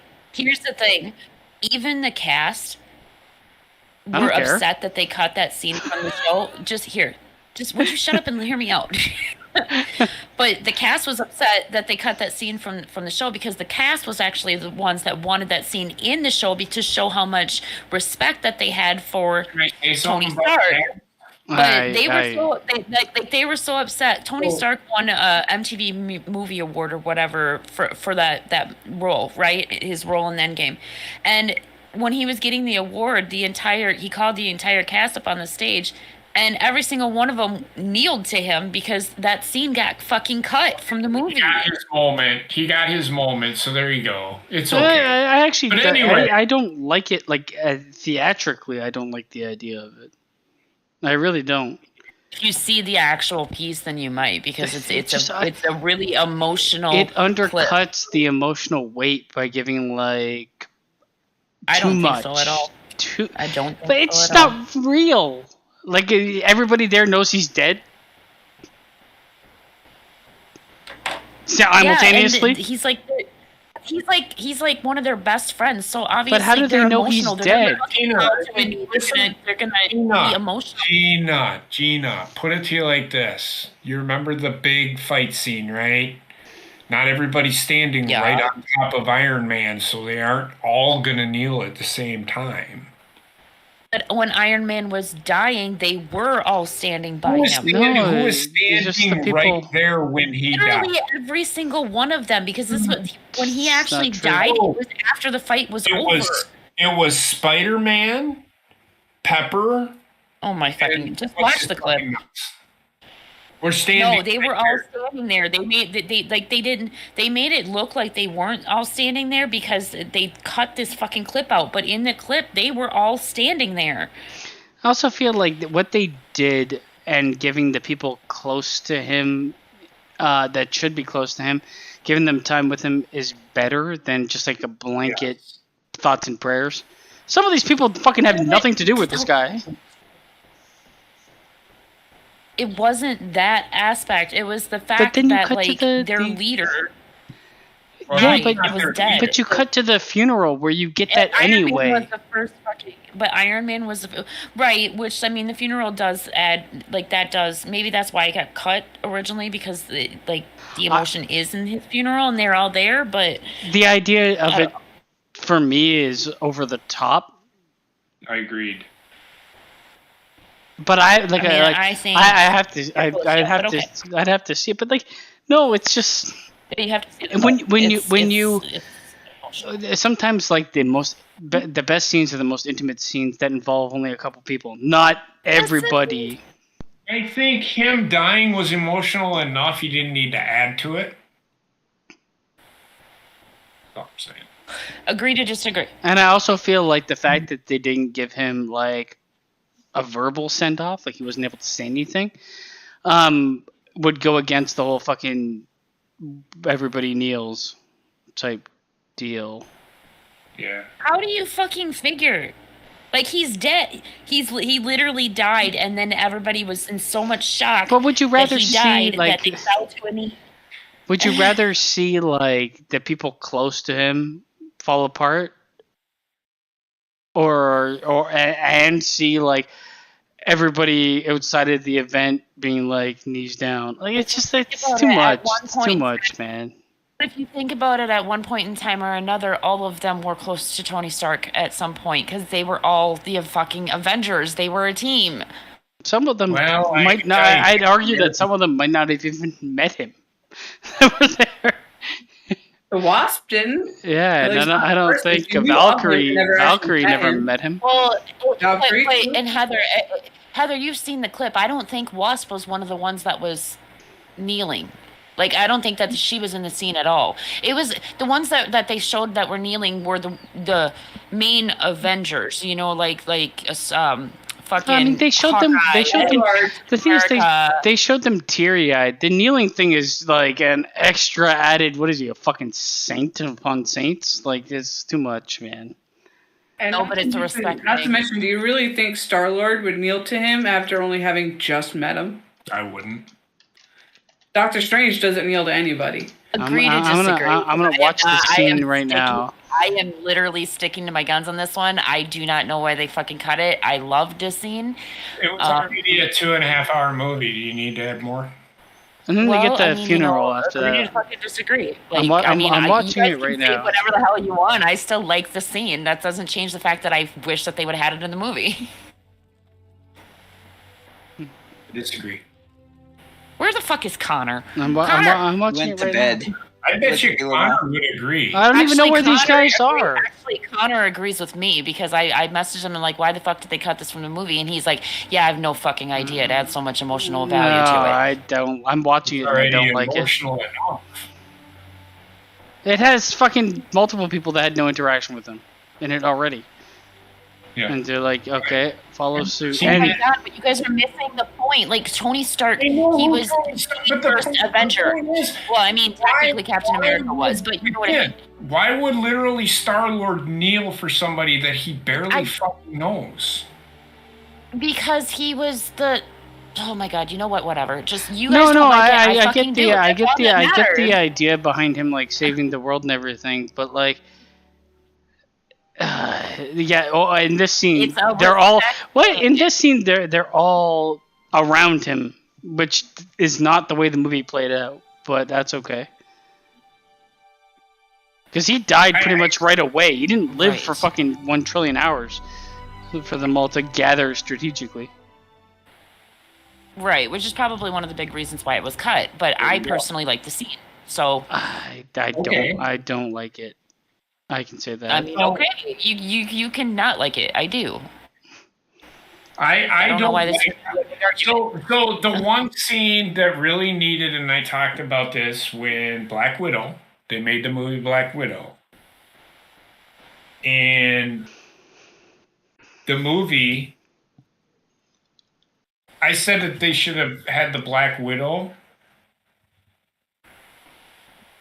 You know what I'm talking about. They should have done. They should have done the movie, but not showing the fucking. Not showing the scene with the sister, and they should have done it long before Endgame or Infinity War. Yes. No, why didn't they kneel for Black Widow? Yes, I agree 100%. I agree 100% for Black Widow. That movie should have come out before. It would have made Black Widow a much more likable character to lose. Yes. Yeah, because like honestly, when she died, I was like, eh. Yeah. Like I don't care. Hawkeye didn't kneel for her. She wasn't relatable. I mean, I felt for Hawkeye because obviously he was devastated. It was his best friend, but I felt more for Hawkeye. He just was teleporting in that into the moment water. than I did for Black Widow. But it might have changed. That might have been a lot different if I had seen her actual backstory beforehand. The problem is her actual backstory doesn't even involve Hawkeye. They just with her character and like that, like I said it during the Endgame thing. I didn't feel anything when she decided to kill herself because I was told to feel things. I wasn't shown that I should feel things. Right. And with Black Widow, they still didn't tell us why. Right. These are the reasons. I mean, like Black Widow, movies. But I mean, in Black Widow, you got a little bit of her backstory, but not like they didn't go. I would have preferred the Budapest. I would have preferred the Budapest story with Hawkeye rather than the one with her sister. I would have preferred Hawkeye and her be a TV series where they talk about Budapest and then do what they want with the future versions of Black Widow and Hawkeye. Because, like, legitimately, I think I even talked to Basement after I watched Black Widow, and I was so fucking confused because they kept on, like, bringing up Budapest. But I was like, what the fuck happened to Budapest? And nobody fucking knows. They won't tell anybody. Nobody explained it. And I'm like, what the fuck happened to Budapest? I know. It's annoying as shit. I don't know.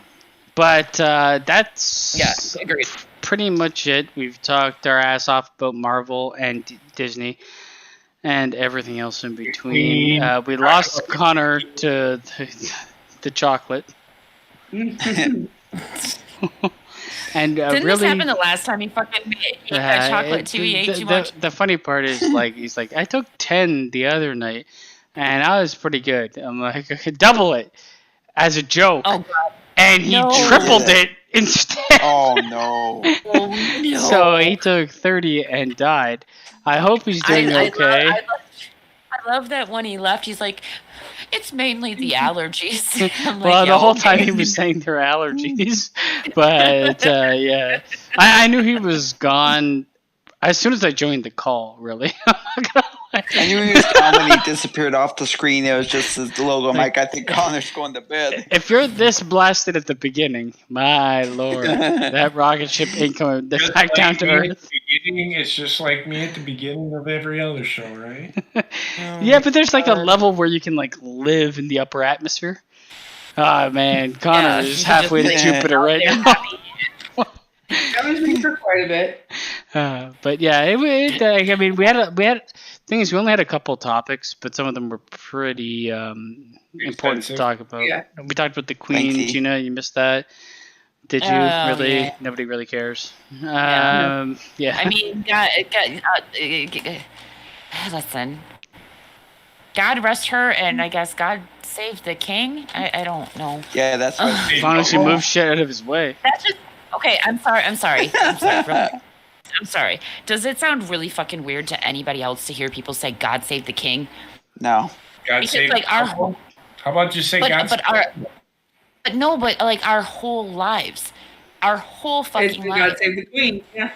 It's been Yeah, God but- save the queen, and it sounds so fucking weird to hear people say God save the king now. They even changed their national anthem to God save the king. Yeah, they had to. Yeah. The rules. Oh no, I'm pretty sure have that to.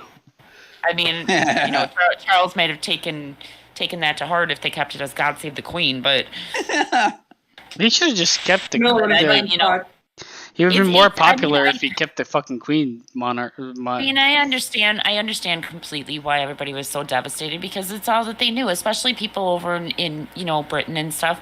It's all that they knew. Most people their entire lives, it's all that they knew. Like they always had the queen to like look towards in difficult times.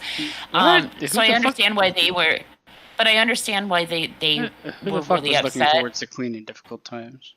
Actually, a lot And of just not for anything that any big decision making, looking towards her I've for just comfort. No, not been just stabbed in the for abdomen. comfort, yeah. Queen, where are you? There was a lot of people that compared her to like a grandmother I because got they grew stage up 3 cancer. because Queen, like save me. anytime you were such an asshole. I know. Anytime that there was like something going on in the world that people were devastated over, like she was like an emotional support for like the public. Was you know? she?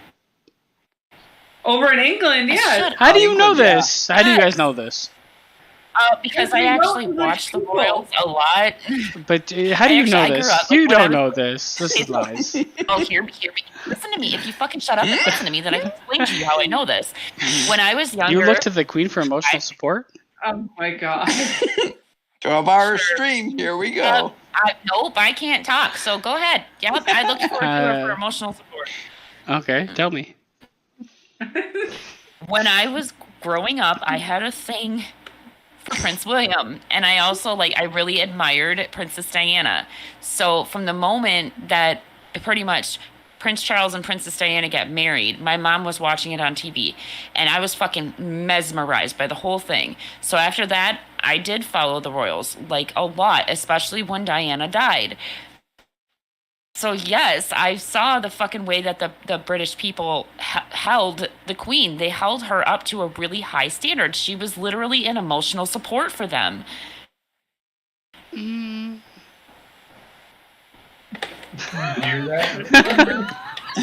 I don't know about that. Regardless of which, I'm not even going to argue this shit because, whatever. But what I was saying My is wallet's empty, innit? Queen, save me! Welcome to the League of Smartasses. Well, I don't know. Here. There's people I guess No, there's a certain subculture of people that are retarded that look towards Biden to be like, save me, Biden. it's not that people Not just people Biden. It's any president that we have had in this country during a massive time of fucking confusion and all of that. We all look to the president to see what he's going to say. I'm gonna tell you to right try now. and comfort us. But is that emotion? Is that emotional And support? leadership. Shut up, everybody! I'm still talking.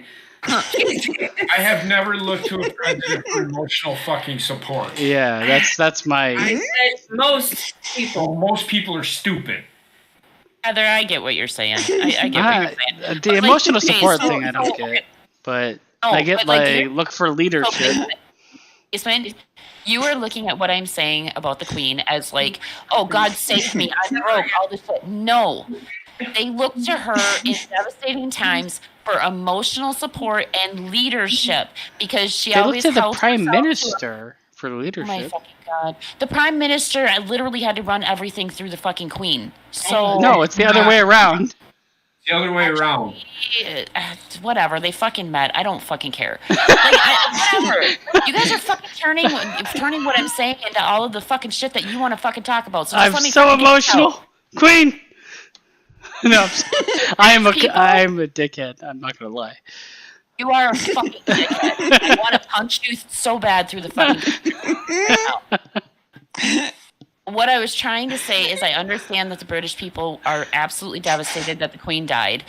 But with that being said, she was 96 years old. And honestly, I don't think many people expected her to survive very long after Philip because they were with each other for so long. And normally with couples like that, if one goes, then it's not too much longer after the other one goes. That being said, It was a while.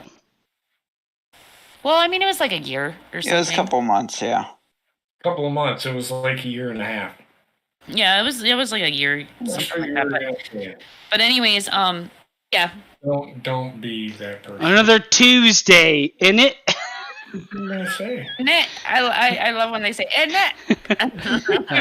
I mean, I don't like. I mean, she lived a long life, and good for her. And in it.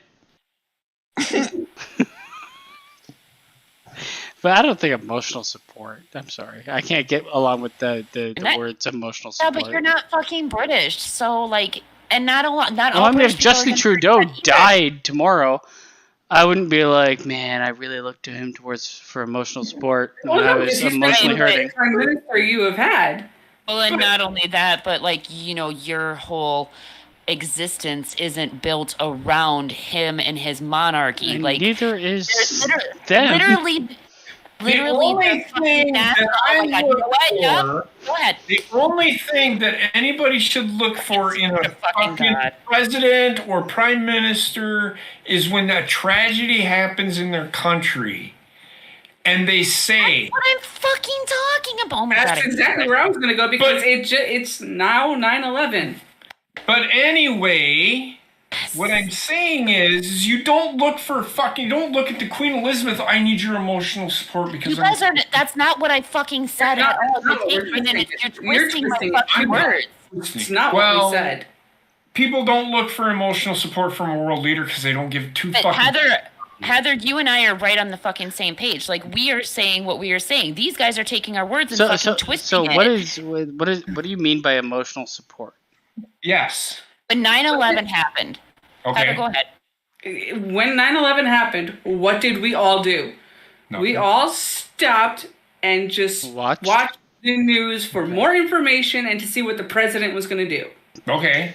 Okay. That's the only thing That's that just world leadership, leaders though. What his leadership. That's what the fucking Queen of England is. That's emotional support. That's leadership. It's not emotional support. In a way, it is because the more information we have on a situation, and knowing that the people that are supposed to be in charge have a plan of action in place is comfort. But that's not. So that's And you're telling me that there was not emotion. There was not emotion involved in fucking 9/11, whether it be from God, no, President that's Bush not what or I'm from the Queen of saying. England. Oh my God. Yeah, I mean, that's first not- of all, you can't compare 9/11 to the Queen at 96 dying of old age. That's not what I'm saying. I said the Queen was there for her people for a leadership and emotional support during difficult times in history. See, that's where you fucking. It's like you listened to half of what I was But fucking like, saying. what and the other what half points was blanked in out. history did she offer emotional support? Oh my God! How about fucking wars, attacks in Britain, fucking attacks in Paris that were related to Britain, 9/11 attacks that were also related to Britain because there was threats over there too. Anytime that there was a major fucking threat, the Queen was like a lead figure over there for them. She may not have been in charge, but she was still the person that people looked to. The thing is, then, like, emotional The only support thing- is everybody that sang that terrible fucking song on Twitter. Imagine the people, and all, like during First of COVID. all, that's John Lennon, and how dare you? No, that's what they did on Twitter. You had a bunch of celebrities get together in black and white and shoot themselves singing this shit. They made it in a Yeah, commercial. I know so what you're talking so that's emotional support. Yes, but that's not the same. Oh my God, I hate you. It is the same thing. It's not the fucking same thing. You're twisting my words. And I am so It's people with influence. I say something, It's and then you people guys with fucking influence, listen but to no, half of what I'm fucking it's- saying, and then you twist the fucking words, even though It's- Heather is saying the exact same It's goddamn people thing that I'm with saying. By the way. influence. It's people with influence trying to help during difficult times. By It's just comforting emotional their support. people, which is Oh my part God. of emotional support. Imagine all the people. Literally what you just said is the fucking definition of emotional fucking support. Yeah, and it's also what they did on Twitter.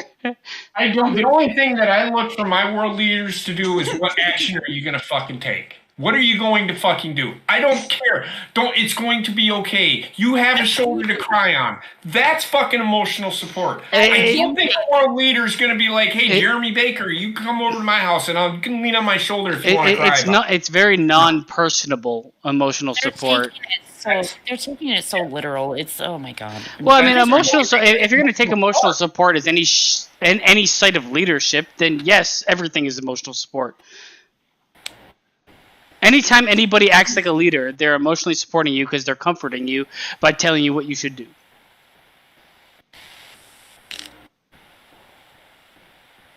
All I'm saying. He said it. So like he Congratulations. Do you want a cookie? Yes. well, not unless you're giving it to me to support me emotionally. I'm gonna give it to you. Poison it is what I'm gonna do. I I'm gonna give it to you with the foot up your ass. I'll give you a second. I'm sorry, Gina. I had to. I'm sorry. I thought we were this topic to ours, but apparently the Revenge of the Queen. This is turning into the fucking space in orbit. Space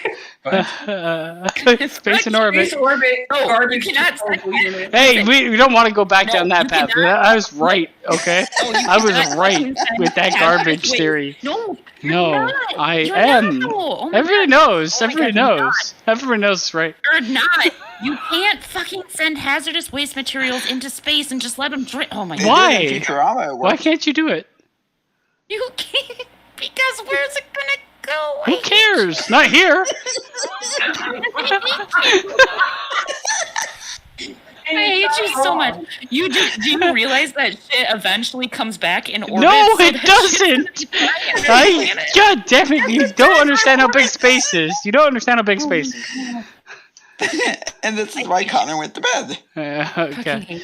I can't do so this. much. We're not getting back- The space we're not getting back conversation. on that. I can't. No. I can't do I it. thought the best part of mine was when I burped and everybody lost the shit. Nope. You did have an aggressive burp. I'm you're- not gonna lie. What? That was before Gina got on the call because apparently I burped and I couldn't It hit was the like a- mute button and it's like, what the hell was that? It was like a weird dog throw up growl. It wasn't good.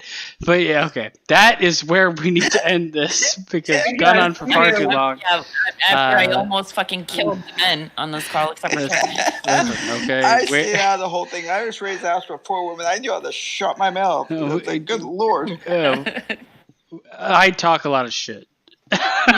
No, really? I fucking hate you so Okay, much. It's like you literally took everything I was saying and fucking twisted it and left out like 90. And Or then it's just how I interpreted it.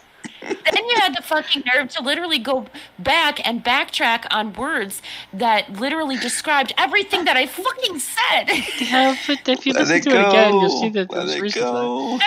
I hate you. that. I am a mansplainer. A man's Okay. wiener? Yes, I am a man's wiener that has grown sentience and can speak. I am a dickhead. Yes, you are. God. But yes, I do me more than you Jurgen think. says, yes, you do, base. Are we finally off the fucking space travel? Yes. We left the space drive. I can't go Never- back down that path. we'll It was never the right do that. idea. No. God damn it. Was not the right idea at all. We'll have to go Your down that alternative path was just to anyway. die in trash. But okay. Because it's the only practical idea. Like, there's no practical No. idea. No, my idea was So my fucking idea incredible. was there's no solution right now. We're not doing this right now. Yeah, All but right, yeah, Wait. that was the solution. All right. Everybody have a good night. Good nut. My throat's exploding. Everybody have a good nut.